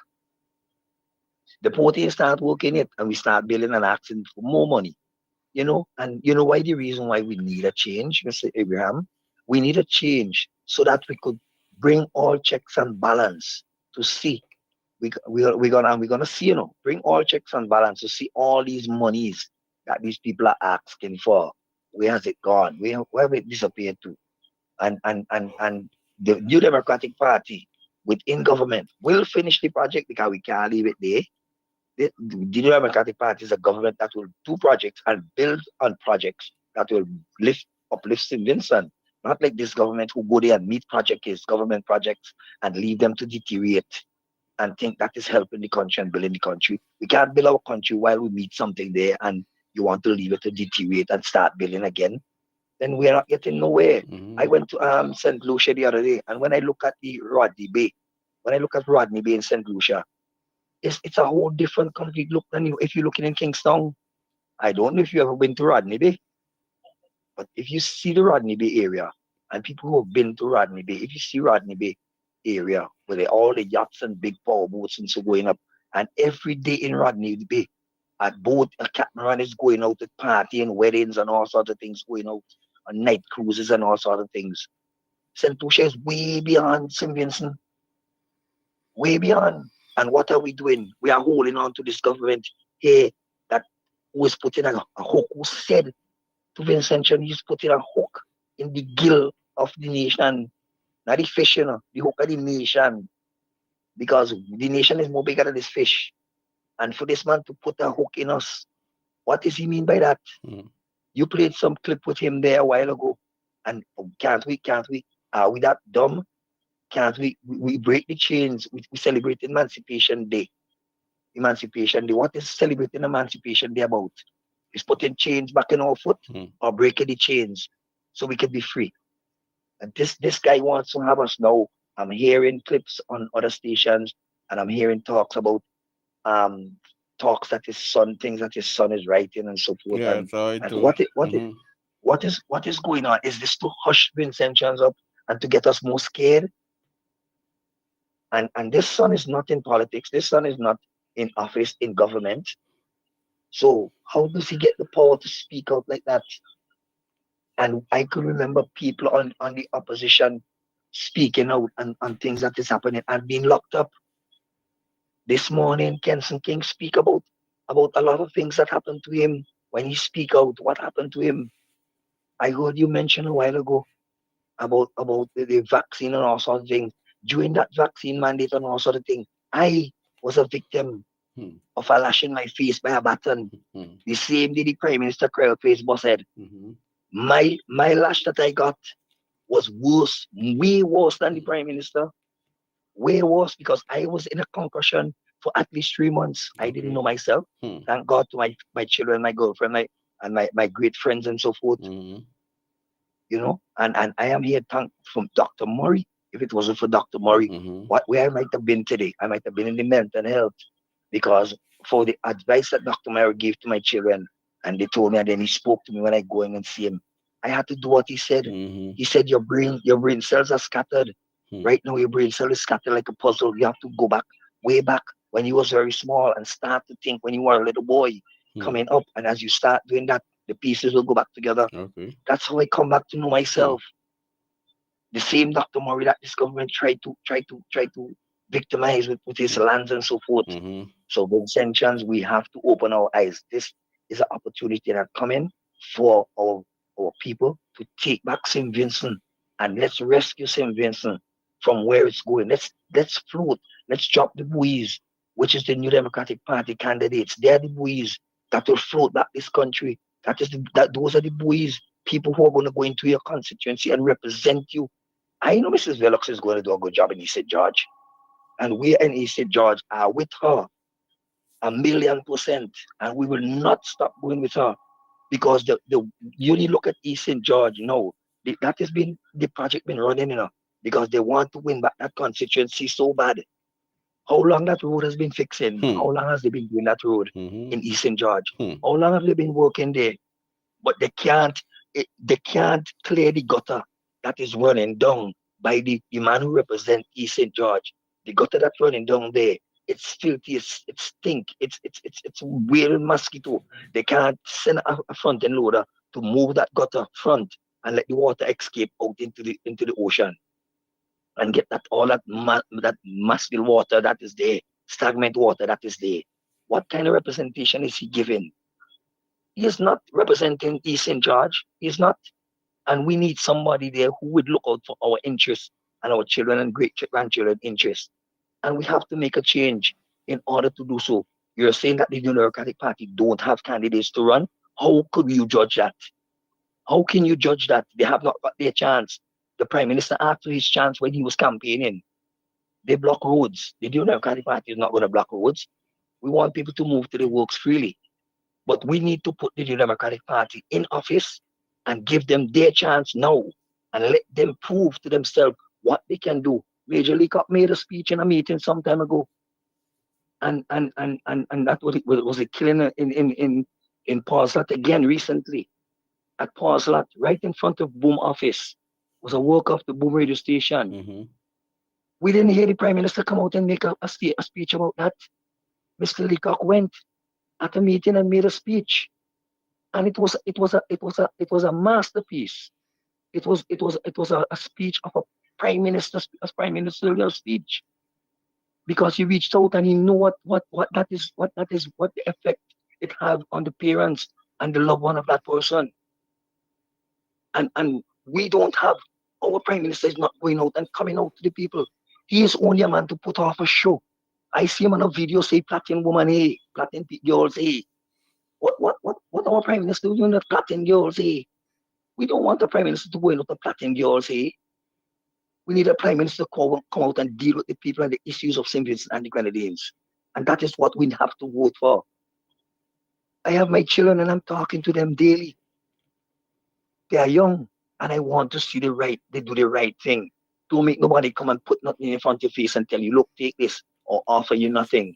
For all my time I talking and I on radio and I supporting, I have never got anything from any politicians. I just want a better St. Vincent, that a place that I could live, walk freely in the road, and live to our rules and laws. That's what I want. I want a better St. Vincent. And I would not stop calling, I would not stop voicing my voice, because St. Vincent right now, we are to our neck, right up to our neck. And we have to jump the buoys, and the buoys is go to the polls and vote for the New Democratic Party and let them put the candidates there. We shall win it. We shall win it 14. Let them only win one. And the one I want them to win is the Prime Minister. I want him alone to win. He alone must win his seat. And let him go in the House of Parliament and face all 14 candidates of the New Democratic Party. And let's see what will happen. Because he's doing all the sort of things now. Because why? The New Democratic Party can't make a decision because they are overruling the House. Whatever they want to do, they will do. And they are doing. But this is the time to make the change, Vincent John. We need to make the change. When the Lord sent Moses out, to rule his people, He went to Pharaoh how many times, but he didn't give up. And we are not to give up. And right now, I have to say, Pharaoh, let my people go. Vincent Young, go out to the polls and vote for the New Democratic Party, and let's change this government and let's bring back civism to the way it's supposed to be. Have a good night. Thank you for your time. Okay. Pleasant good night. Good night. Good night. I don't believe if ULP lose that he would take up his seat in Parliament. I think he would do like what Milton Cato did 41 years ago in 1984 and resign from politics. I don't think he would want to stay in there. Last week you were saying politicians lying. You know, you were saying that politicians tell lies and everything. I think it depends on how much explanation that a person has to give. Politicians have to give a lot of explanation for a lot of things. So it would appear that they tell a lot of lies. Yeah, they tell a lot of lies, but anybody in a situation where they have to give a lot of explanation, you'll get lies in there. A customer service, I find a customer service person behind a desk or on the phone. They lie to the customers all the time. They pass in the church. Lie. The talk show host lie, tell a lie too. Sometimes they say something today and tomorrow they say they never say it or they can't remember. They say that. Sometimes you're talking to a talk show host and you say, "Oh, you remember XYZ?" I say, "Yeah." And they don't remember that, or they don't know what you're talking about. They say, yeah, because they wanted to hurry up what you're saying and so they can move on to the next caller. My good friend Charles, who just called it, I heard him call many radio program and tell them, ask the DJ, ask the person to play this song, and they even send the song for them. And they don't play it. I say, yeah. But they know they're not going to play it, but they just tell them yes because they want to just rush on to the next caller. So it depends on how much explanation one has to give. So you justify lying? No, I think everybody lies. No, so you justified it? Well, they should, I'm if they do it, they should stop, and it doesn't mean it's right because other people doing it. I think everybody lies, but you cannot say you lie, like the Prime Minister said. You know, and one thing I agree with the Prime Minister for saying that he lies. Oh. Because a lot of people tell you they don't lie, they can't lie. But somewhere, if you listen to somebody long enough, you know, there's only 24 hours in a day. You can't listen to everything somebody says. At some point in time, you're gonna find out they have lied. Okay. Some people lie more than some. But at some point, somebody's gonna tell a lie. But you have a responsibility as a leader of a country and dealing with your citizens to be truthful. Wait, say no? Listen. No, why no? Why no? Say no? You're looking for perfection from the No, I'm looking for truth. If I'm if you wait. If you are in a responsible position, I ask you a question. You have an obligation to give me the truth. If you don't know, tell me. You'll get back to me. That is your. You're in a responsible position. Don't tell me you never tell a lie on the radio. When is it? What like? I might not be able to point it out because I haven't listened to you 100% of the time. Mm-hmm. Don't tell me you have not tell a lie on. Which one? If you point it out, I will tell you. I'm not able to point it out. But Okay. I'm sure at some point you'll tell a lie. No. Here happened. Here your argument. A person could make a mistake. They could forget certain things. But if you deliberately lying, that is a different kettle of fish. A person would tell you they forget. No, you can't suppose to tell you they forget. They could forget. You can't suppose to tell you. You can forget. Exactly. People tell you they forget something, but they're lying. But how you know they're lying if they tell you they forget? Well, common sense. No. Common sense. Nah. Sometimes you're talking to somebody may bring up a subject to a talk show host. All right, so like the Prime Minister, like I talk to a host, and they say, they only heard about one incident against the Prime Minister. One. They're lying right there. But you can't say they're lying. They don't want to talk about it. That's all it is. They don't want to talk about it. People get uncomfortable when you talk about allegations against the Prime Minister, so they try to shut you off the radio as quick as possible. But the person say, oh, they only have one incident. Well, you should tell them the other one. You should highlight them up the other one after if they heard about it. If I tell everybody about the lie, they point and talk your host will ban me. A lot of radio hosts tell lies. If I want to point out the lies, I won't be on air no more. Have a good evening. Carla, just wait for me. Let me just play this part of Sabota, I promise, and then I'll bring you in. If I may just by corollary draw an analysis. Growing up in Sans Souci, I would see lines of people going up my village road with a bag of cloth to a lady named Mag Tibbles to make clothes. Today we are sporting DKNY, and we are not going to the local tailors, and we are not going to the seamstresses in the community. So it's not just about food sovereignty, but there's also clothing sovereignty. Okay, I will deal with that just now. Pleasant good evening. Hello. Wait, pleasant. Okay, I don't even listen to that, and I'm trying to understand. Justification. Yeah, trying to understand why he. What you getting at? Yeah. So, a pleasant good evening. Good evening. Yeah. Okay, you didn't hole. You had me in a hole? Yeah, go ahead. It's nice to hear Poya, people calling you and say that you used to be ULP, but you changed your mind. Then there's a second person who called to somebody and said the person could change their mind. Apparently, you see, I wonder if the same person who's telling you that could ever find a reason to change their mind about the political party they support. I wonder. And I gotta say this, guys. Education, folks. Before the Americans came up with the system they have now, vice president and president on a ticket, that wasn't the case. Fellas would run, who got the most votes and would be the president, and the person with the second would be the vice president. Okay. That should be the same party. Mm-hmm. Well, way back then, one of them said this: I have no obligation to the president of America, except I think he's acting in the best interest of the country. I'll give you all the next one. A fellow named Mayor Koch from New York City, a Democrat. He gave you a choice. He said, pick 10 things. And if you agree with 6, vote for that party. You don't have to agree with all of them. Yeah?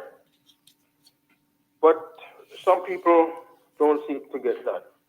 Now, Abraham, and Poya, you all came on and you set a stage. This, that.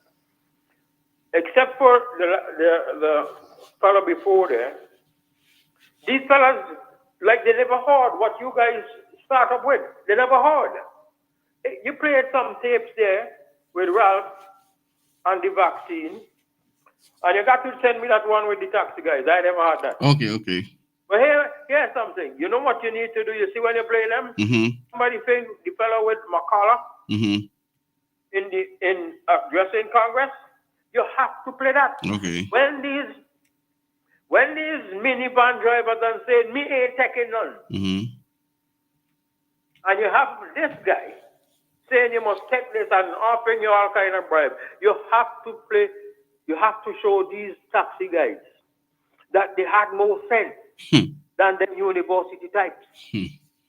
Or they don't want to sell out. I'm working on something, but the internet been giving me a problem all day. But next week I'm coming up with something to deal with this. Now, Abraham and Poya and St. Vincent and the Grenadines. The vaccine and the mandates and all of that. Now in Australia, Qantas, that's the Australian airline, fired 1,820 persons because they didn't take the job. The unions went to court. The court said, you're wrong. You had no right to fire these people. Everybody know the vaccines don't stop transmission and all that. That's why you had to play that stuff with who was that? It's Curtis King. Who was it? Curtis King or which one of them said frontline workers must take back? Curtis. Oh, man. Yeah, I played it already. Yeah, I know. Okay. Just remind Yes. these guys used to teach grammar school. Do they ever read? Do they just swallow everything that somebody pushed down the mouth? So anyway, the people in Australia decide they're going to go to court. The court ruled in their favor. The people them say they're going to appeal. So they appealed, and now they lost the appeal.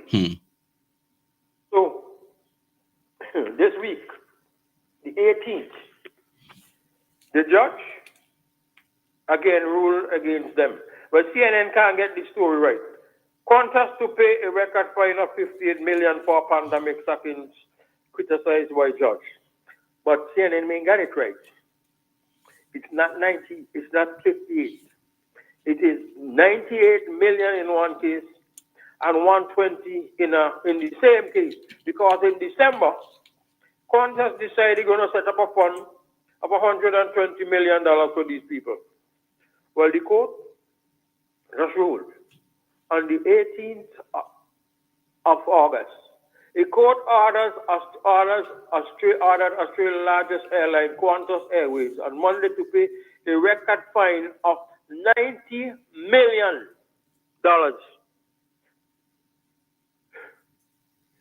For illegally sacking, CNN ain't got it right. It's 1,820. Or for its lack of contrition. In imposing the penalty, the largest order by a court and a company in the history of Australia labor laws, Federal Court Judge Michael Lee also inveighed against the airline litigation strategy. While Qantas made changes to its board and management team, Lee said subsequent expressions of regret seem more aligned with the damage the case has done to the company than the remorse and the harm caused by the workers. I accept Qantas is sorry, but I am unconvinced that this measure of regret is not, at least in significant measure, the wrong kind of sorry. He said the size of the penalty, about 75% of the maximum he could have set, was important to ensure it could not be perceived as anything like the cost of doing business. No? I'm going to go down and read something else. Let me see if I find it. I'm looking, boy, you see, because... Anyway, the judgment, the first judgment, was 431 paragraphs. Before the ink was dried on the thing, the union, the people said they're going to appeal. So the judge said, before you had a chance to read the document, you say you're going to appeal. Sounds familiar to you? Mm-hmm. Sounds familiar to you? You see, this is why we got to get the tape, because I remember a guy calling 2 seconds after the judgment was delivered to say they're going to appeal. Mm-hmm. Right? He didn't know what Justice Henry based our stuff on. He didn't know. He didn't care. But he's going to appeal. You know why? Too? Because it's not his money, is it? It's not his money. So he appealed. And you mention it again, and Abraham, we cannot be chinks in. Don't think, because they said something last week, you can't say it again. You see that outline there with the case? 34 days, and now it's 100 and something, and they can't get anywhere. But like I'm saying, Abraham, I am totally convinced. And when you read, we should pay some attention to the dissenting judge of the three, because he really does piss on that other fellow who was not qualified to be there in the first place. Abraham, I'm telling you all. The only reason they have not given the permission to appeal is because they know the licks they're going to get in the tail, all of them. That's why they're not doing it. The guy who wrote the opinion here didn't have no qualification to be a judge. None. Zero. And they now got doo-doo on their faces. That is what happened to them. So that is why they're there now, wondering what to do. In the meantime, like you all pointed out, people are dying. People lost their homes. Again, I put anything together first. My partner there, from back with the policeman there, he has 3 children. Anisha Richards, sister-in-law, has 2. And we're not hearing anything at all about saying we're going to take care of them. As a matter of fact, I said a long time ago that all these people who are forced to take these jobs, the government should be paying for them to get checked up. The government should be doing it. Well, what do you guys say about if you have to go get the thing? Is that and it's 50,000 and all of that? Well, Mr. Man, the vaccine didn't stop you from getting COVID. And since it didn't stop you from getting COVID, you don't even have to say then it can't stop you from transmitting it to anybody. And, Mr. Man, I am telling St. Vincent and the Grenadines again, in July of 2021, Mr. Man, after the Israelis, you know the Israelis been over there, people talking about some vaccines in a year, that's what tell it ain't working. And people were getting COVID despite getting, so they decided to report to Fauci. By the way, they just filed something again to have Fauci charger. Anyway, so Fauci and them conducted their own study in Massachusetts, folks. Again, and I'm going to give you all the numbers again. You need to sink in all your head. 469 fully vaccinated. Wait a minute, fully vaccinated, Frank? Well, guess what, folks? 330 something again of them got COVID. But Frank would stop your stupidness. They were fully vaccinated, so how could they get COVID? But it gets better, fellas. 4 out of 5 of those who got COVID again ended up in the hospital. Ralph Gonsalves had that, but Ralph Gonsalves didn't need that. Because I keep telling you all about the cruise ship. With 3,911 passengers on board, they said there was an outbreak. An outbreak. 3,000, 900, 611 on board. Nobody. I remember the late Jerry George, all them carrying on. Y'all remember? They finally let the ship come ashore in Japan where he dropped the hydrogen bomb. Yeah? Australia sent a plane. You get off, you get in a bus, you go to Australia plane, you go on Australia. So if this thing that was so deadly, and folks, this is January 2020 I'm talking about. January 2020. Guess what? They tested the people on them. And I don't know what they were using because you couldn't test anybody with no PCR. Scrap. Scrap. Anyway, they claim that about 900 of them tested positive. But guess what, folks? All those people on that boat with nowhere to go, rubbing up on one another and falling down over one another. Only 8 of them died. 8, folks. 8.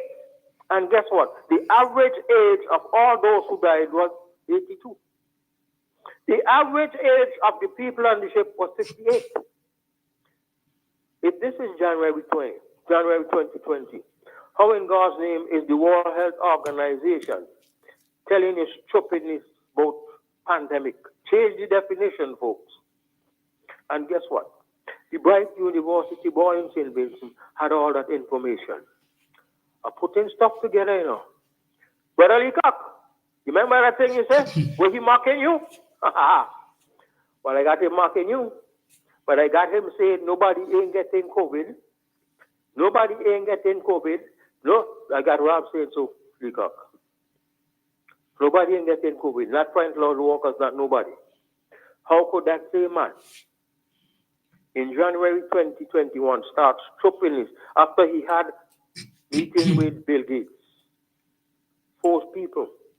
I mean, you know, boy, you really got to big up them minivan drivers and things, you know, to hell with it. You really had to big them up.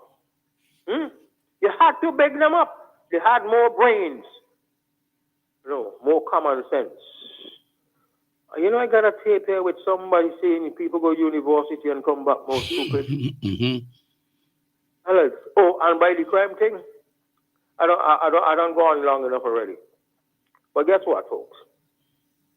Let me get a little crime thing here. People talking crime. I like to mention this to people. According to the Bible, when there were what? 4, 5, 6 people in the world, one guy, he wasn't poor, he had the same mother and his father, killed his brother. I wonder what caused that. But let me give you something else. In New York City back in the 90s, you had a fellow named Mayor David Dinkins as the mayor. And crime in New York City alone, guys, I ain't talking New York State. In New York City alone, 1,800 murders. 1,800 folks. You had a governor up there named Mario Cuomo who supports the killing of babies in their mother belly, but who wouldn't sign the death penalty. So guess what? They had an election. And Giuliani came in, and the fellow who was now as mayor, and the fellow who now came in as governor, George Pataki in New York, signed the death penalty. I got a tape with somebody saying there's no evidence that the death penalty reduces crime. Well, let me see now. From 1,800 in New York City to 800. I wonder what caused that. Mr. Lawyer, man, I'm going to deal with all you know, with all this stupidness. If you have a seatbelt in any country, if you didn't have a seatbelt law, more people would be driving around with a seatbelt, all right? But let me see now. Since the death penalty don't stop people from killing people, we got laws about keeping people go too. And it don't stop people from keeping people good. So why don't we just get rid of all the laws? A bunch of dummies. Good night, friends. All right.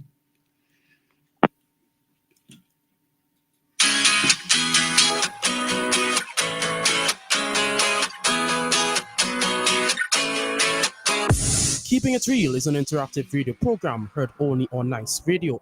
Join your host, Joel Abraham, every Friday as we discuss important issues affecting our society from 8 to 10:30 p.m. For persons living outside of St. Vincent and the Grenadines, you can still listen to us on Nice Radio's website, www.niceradio.info, or you can email us at bdsnice@gmail.com.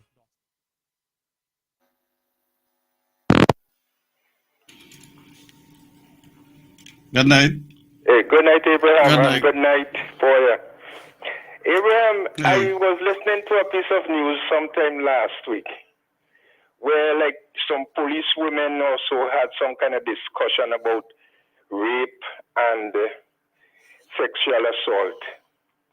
And what they were saying, well, I heard on the news, the police woman was saying that if, well, more or less talking to the ladies, that if they get raped, they must come and report it.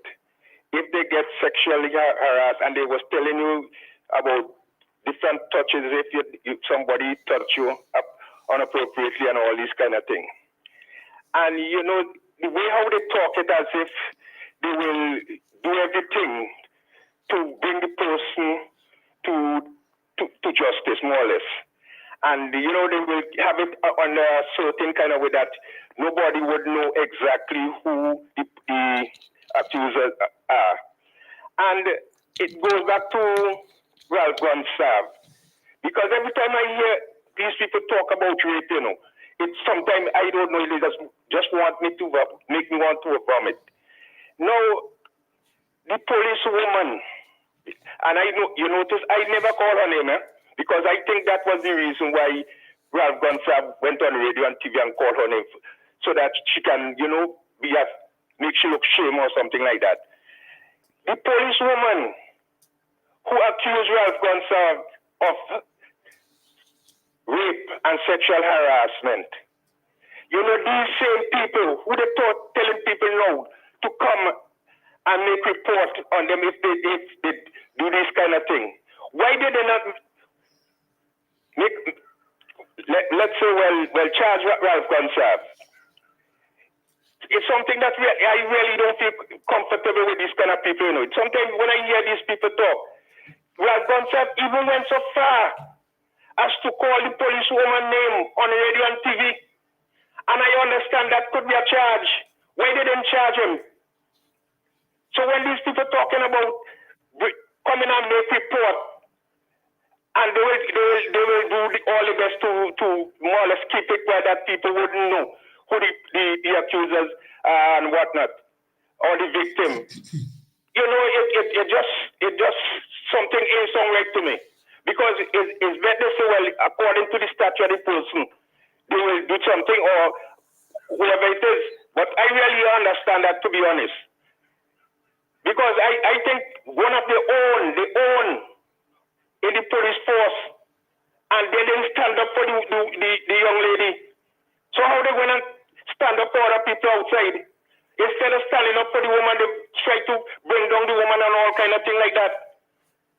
To be honest, when I heard that piece of news, it just make me feel sick, because I know, Lord, if it was my daughter, how I would have feel. And why I really can't understand these kind of people, to be honest. And I think these police should hush them out when they come to thinking about rape, hush them, blast them out, because they're not doing the right thing. And I believe, to be honest, you know, I believe that policewoman was not the first, and I'm sure she's not the last. Because I have a belief raping and sexual harassment going on between big folks in this country. But people are afraid to go and report it, because they know these same police women will laugh at them and all kind of thing. I really feel for the police woman, because to be honest, you know, Abraham, when I heard that, you know, I tell myself, you know, God knows, I tell myself, I said, boy, I don't believe that lady will live too long after, you know. But actually, she live a little while after. But I just believe in my heart that woman would not live out, to be honest. And come back to this Curtis King. I heard you play a tape there tonight. Well, I never heard it before, but I heard it tonight when you played. That when you were saying that all frontline workers have to be vaccinated. I want to be honest, you know, I want to know if this man going in his home in West St. George and tell people to vote for him. Because if I was living in West St. George, he couldn't come in my property. Because I have a daughter who he and the rest of them get together and fire she from work. I'm talking about she abandoned work. Up to the last day my daughter went to work, she got called and said, yeah, the Prime Minister said that you're not to work and whatnot. So I really want to know, I want to know if people in Western George go and vote for this man, you know. And for that matter, all this constituency, because the one up north he was too, he was something else too, you know. But you can't come on the boat unless you're vaccinated and whatnot. This is Dr. Jill. All of them. And I really want to, a seat that I really want to see people really go for, the East St. George seat. Because I think this man we have there, this man feel that he can bamboozle everybody in St. Vincent, He want to talk to people as he feel like. This foreign, to be honest, I really can't take him, And I'm glad how Bruce mess him up sometime ago, They have a right to put him in a blasted place, man. He feel he born here and he could come here and talk to us as he like. Man, Leacock and Bruce, all they must put this man in a blasted place, man. All of you fellas. All right. You will give your head of department or your permanent secretary your test card. Your vaccination card. And if you don't give them, you're not at work. Even if you turn up, you're still not at work. Because you ain't going to get paid for that, Johnny P. Gotcha. Huh? And after the 10 working days, these 10 working days, after the 19th, whether it's the test, whether it's the vaccine or the test, you would have abandoned your job under the public service regulation. And you would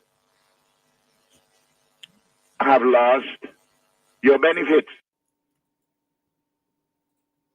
I drafted a letter, a memorandum to the chairperson and members of the boards of all statutory enterprises and private and state-owned companies and public enterprises generally, that they've also been given a choice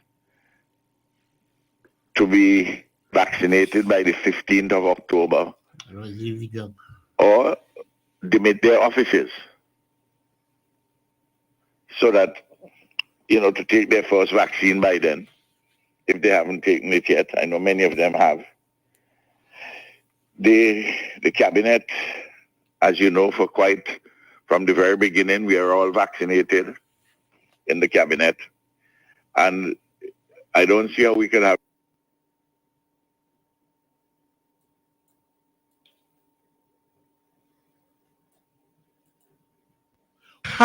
to have frontline workers vaccinated.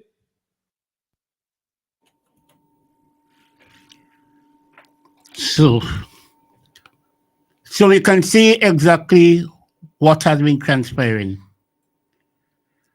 So how anyone in the right mind could support these ignorance that has been passed on to the masses? Pleasant good night. Pleasant good night. Good night. Good night, fella. Good night. You see, I wasn't going to call it off, but I'm listening. But you told me time all this time for them tape, them things is just getting right up, eh? No, I'm telling you. You see? So, he's saying to them, they have abandoned the job.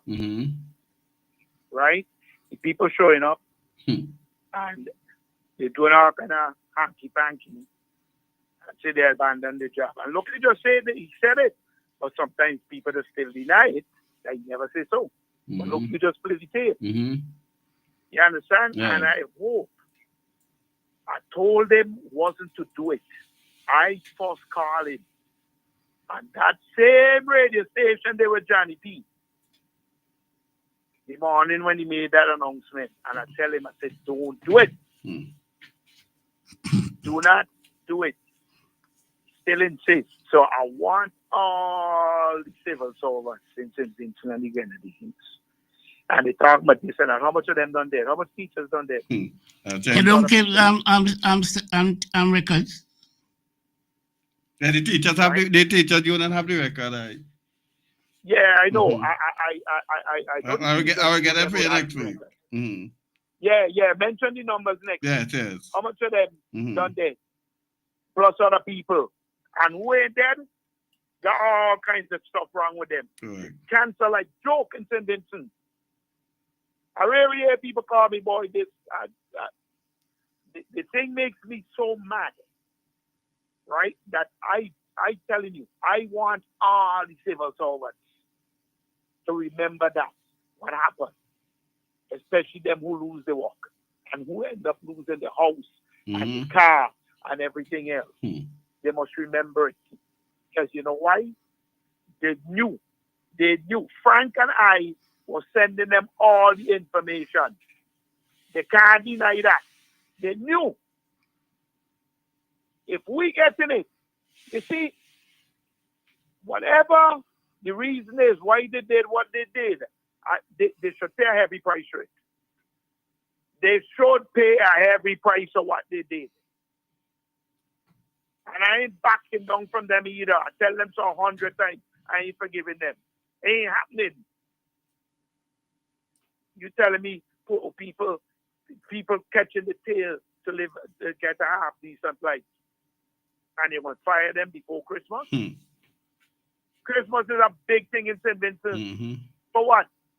For a bunch of billionaires who figure they should sit down in a tower and control everybody? I don't know what else they got out of it.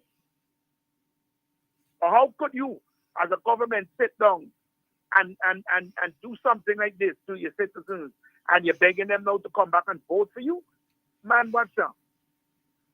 I sometimes get so frustrated here, fellas, that I just hope that them people go out and vote with a vengeance. Serious. Because there was no reason for this. All them other countries, the other one that, I mean, even Canada, they make no apology either, you know, and they're suffering. Nobody want to apply for the police force. Nobody want to apply for as a fireman. Nobody want to do this. Nobody want to do that. Because why? People ain't got no faith. They ain't trust governments anymore. They bring that on themselves. They brought that on themselves.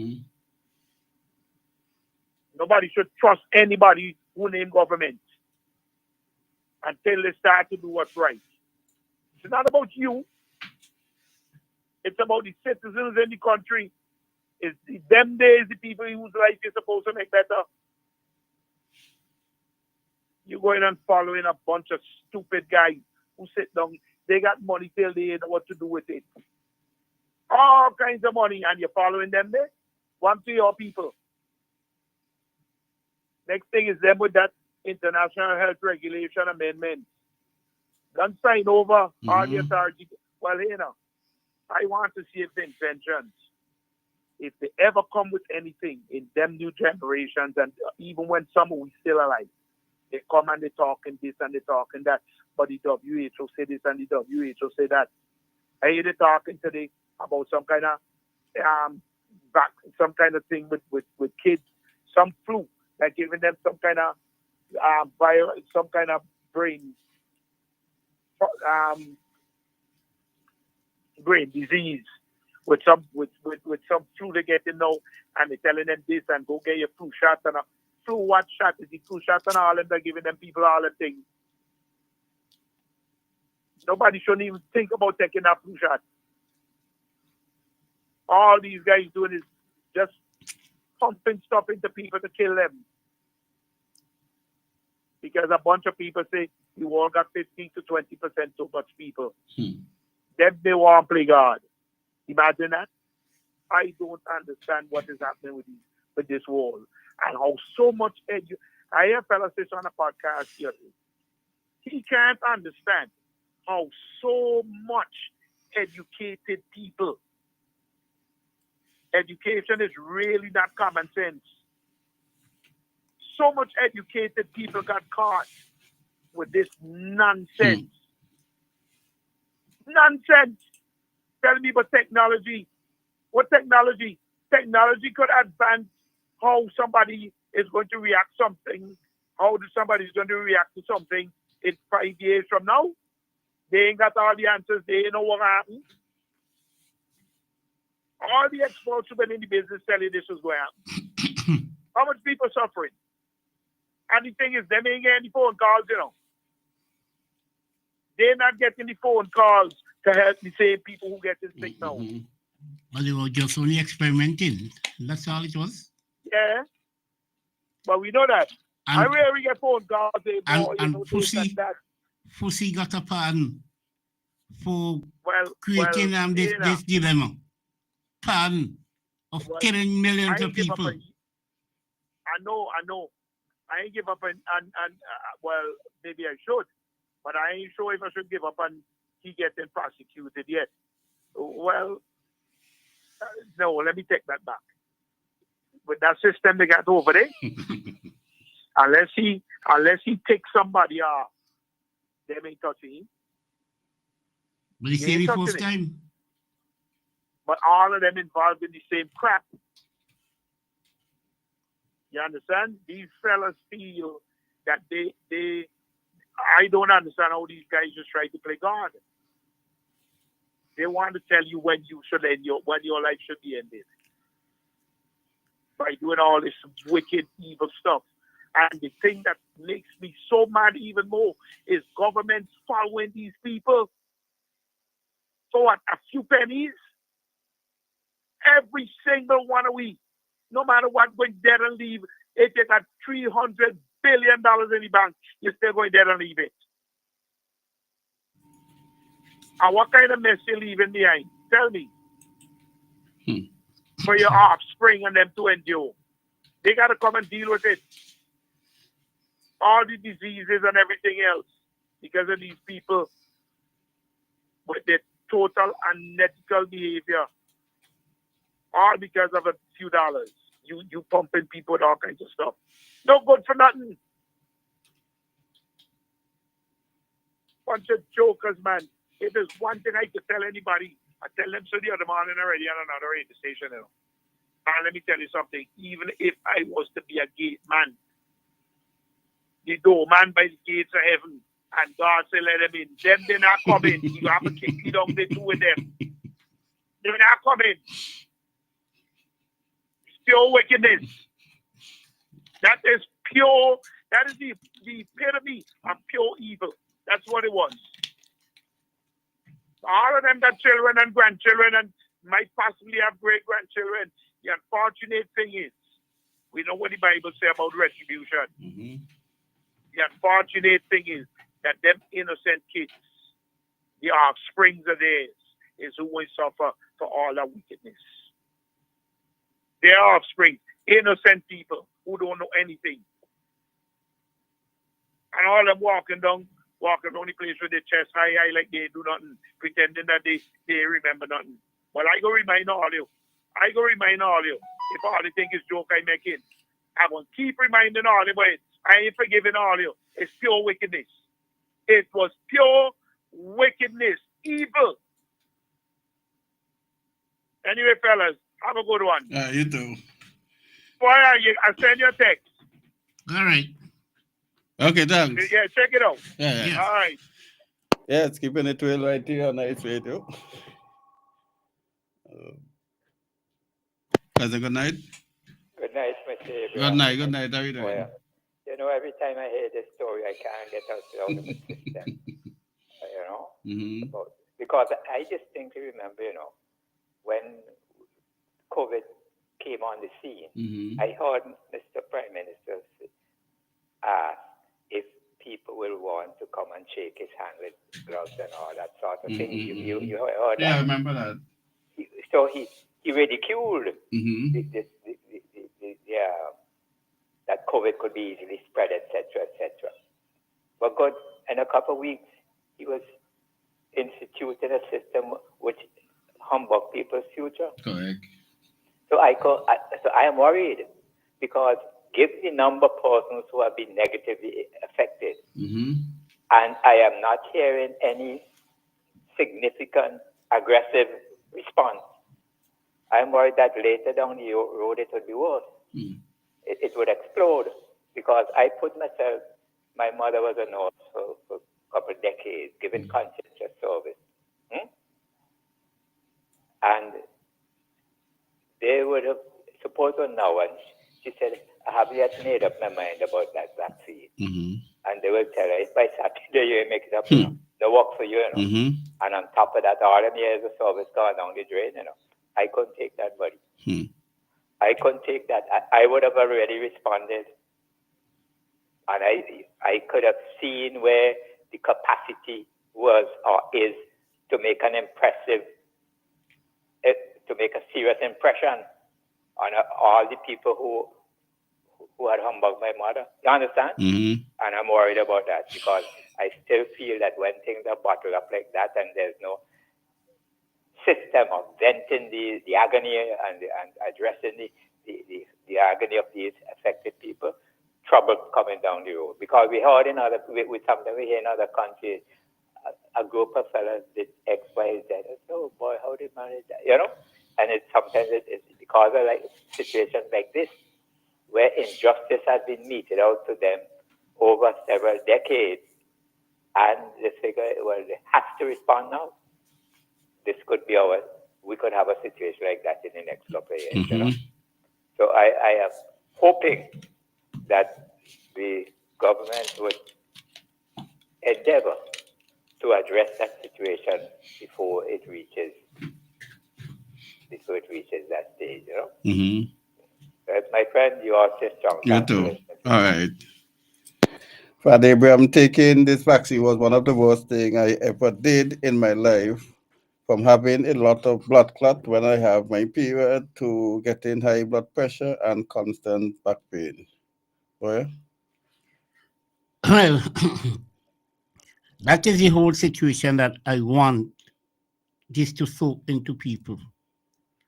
And as I journey back, as we started tonight, from 98 to the present moment, the reality is now facing us. That here they come, asking for a term to do what? Continue destroy people, life. They ain't asking for any forgiveness. They never accept that they have done anything wrong. Boy, if you do any work of the Lord, how you go ask for forgiveness? And done anything wrong way. Let me think. Boy, watching me. Pleasant good night. Pleasant good night. Okay. Yeah, boy, why watching me like that? You can't be for real. Not me. Anyhow, you're right. Because I've never heard this man. Sorry. The mother, she would have met her demise. And you will see later on in the study, how people, it doesn't want to accept the reality that the Mexican is killing people. It doesn't make the reality of non-effective. I am evidence, like I said before, that the Mexican is killing people.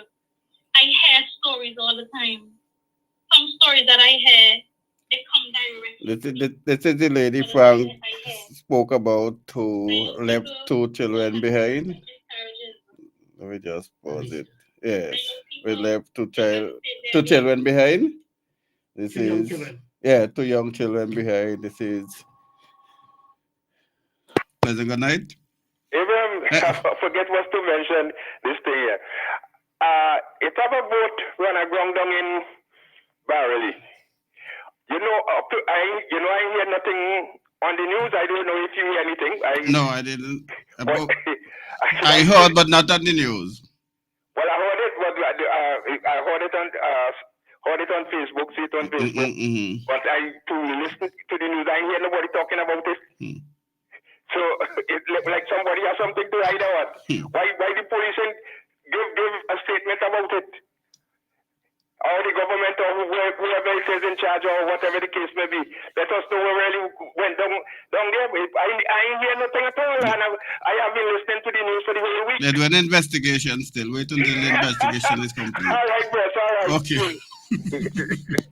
yes, keeping it real right here night. Why laughing up to me? Pleasant good night. Fellas. Yes.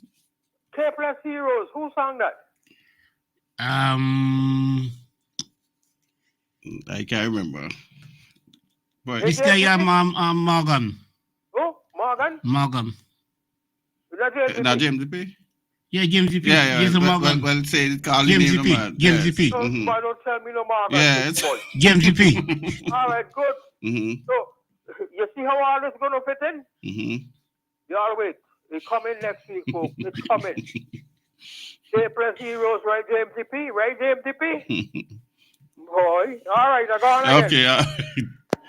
Yeah, so Poya, go ahead. So the situation is this dread. Hold for me again. Pleasant good night. Pleasant good Father night. Abraham, the people that get their money. Hey? You're getting it next week. You're getting it next week. Wait until end of month, man. Okay. Oh boy. Pleasant good night. Good night. Hello. Isn't our Coast Guard supposed to be doing these kind of search and patrols and bringing all these things to the front and to the public?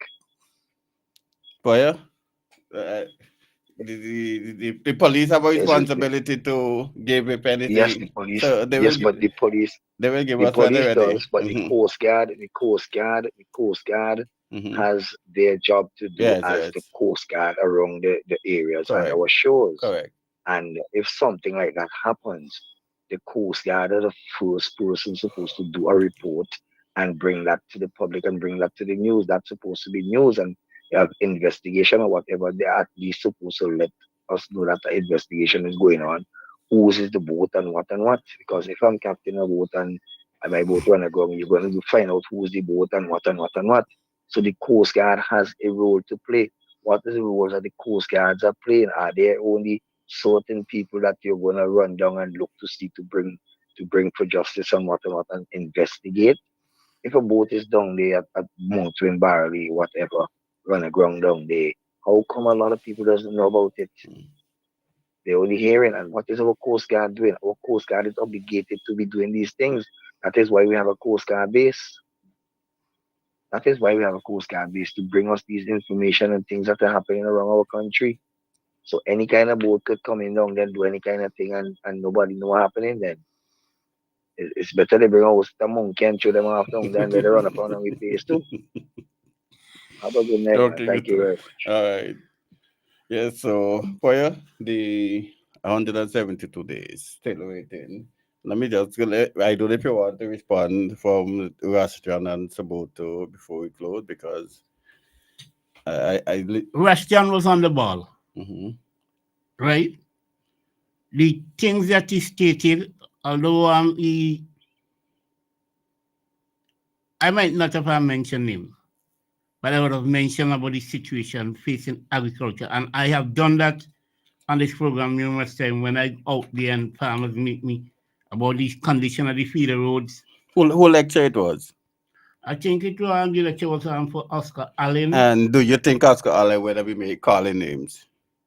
I don't think so. Okay. Yeah, no, he was at no Oscar Allen. At times he would call him, but sometimes he can be very technical. Yeah, but it's straightforward. Yeah. If you're the Minister of Agriculture, you're in the audience, then obviously you speak to the Minister of Agriculture. Yeah. I'm not saying that he was wrong in speaking to the Minister of Agriculture. But like what you mentioned about certain persons, he could have said that certain person within has been getting the better land. Yes. Right? I have a cousin came down from Canada who farm in Jamaica. And when he came down and the price they wanted to charge him, he refused and went back to Jamaica. Right? And the traditional farmer are not benefiting in any way. No. Even though they were the one who suffered the most during the prohibition of the marijuana. And they are still suffering. And my point is, I told police guy the other day, all of those persons who are in jail for marijuana conviction should have been released immediately.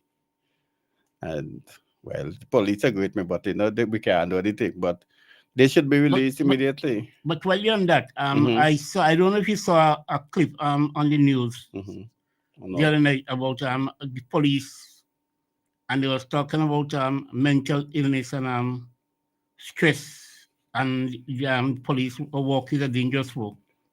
But one of the things that you mentioned also too was what the whole process of promotion and how it impact on the whole work ethics of the force and all that. Yeah, I didn't saw a clip, but I saw something online where it indicated that the police station is in a deplorable condition. Yeah, the condition that they and the public health when they indicated that those two parts should close. And I don't know if it's factual because I didn't check up my source. But I didn't get that aspect with the public health. Yes. But just looking at it, you look at Montrose, you look at Kingston, which is our main, right? You go at area like Stubbs and those places. Spring Village where they moved Stubbs recently, so Spring Village where it is, and you've been there for 25 years. How you want an order to be in place where the conditions where these people reside and supposed to perform from is it no proper condition for them for work? Yeah, I agree with that, but it's no excuse for them not to do their job. But I understand they could get a strain on their mental health, but they should do their job also. And the police association and also the commission and the leadership of the police should represent them when they go to the Prime Minister's office or the Minister of National Security and represent the subordinate. That is why you are in a position of authority to give the necessary representation that is needed. Yeah, I do agree with that to the fullest. Because I put myself in the picture whereby a number of workers at agriculture still comes to me, right, for advice.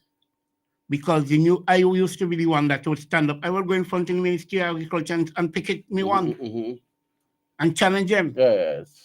So the superior have an obligation to represent the subordinate, and they are not doing an effective job at it. Because for my training at George Mini Labour College, one of the lecturers told me, an unproductive worker is an unhappy worker. And once one worker is unhappy, your whole work has problem, because he would then try to think with other people and disrupt your whole productivity. We have for about 30 seconds. Well, it was nice being here once again to expound to you the masses out there. We could only give you the facts. You then would have to decide whether or not you're accepting it as reality. And as this program is, we keep it real at all times. So until next week, God bless. And I'll keep my friend Sabuto Caesar real next week because I'm trying to understand what he was trying to say. But well, until next week, the Bishop, a wonderful evening. You're probably going into tailoring now. Morning Joy. Time for food for the soul. Hallelujah. We start our day right by praising the Lord in gospel song. From the wee hours of the morning to 6:30 a.m.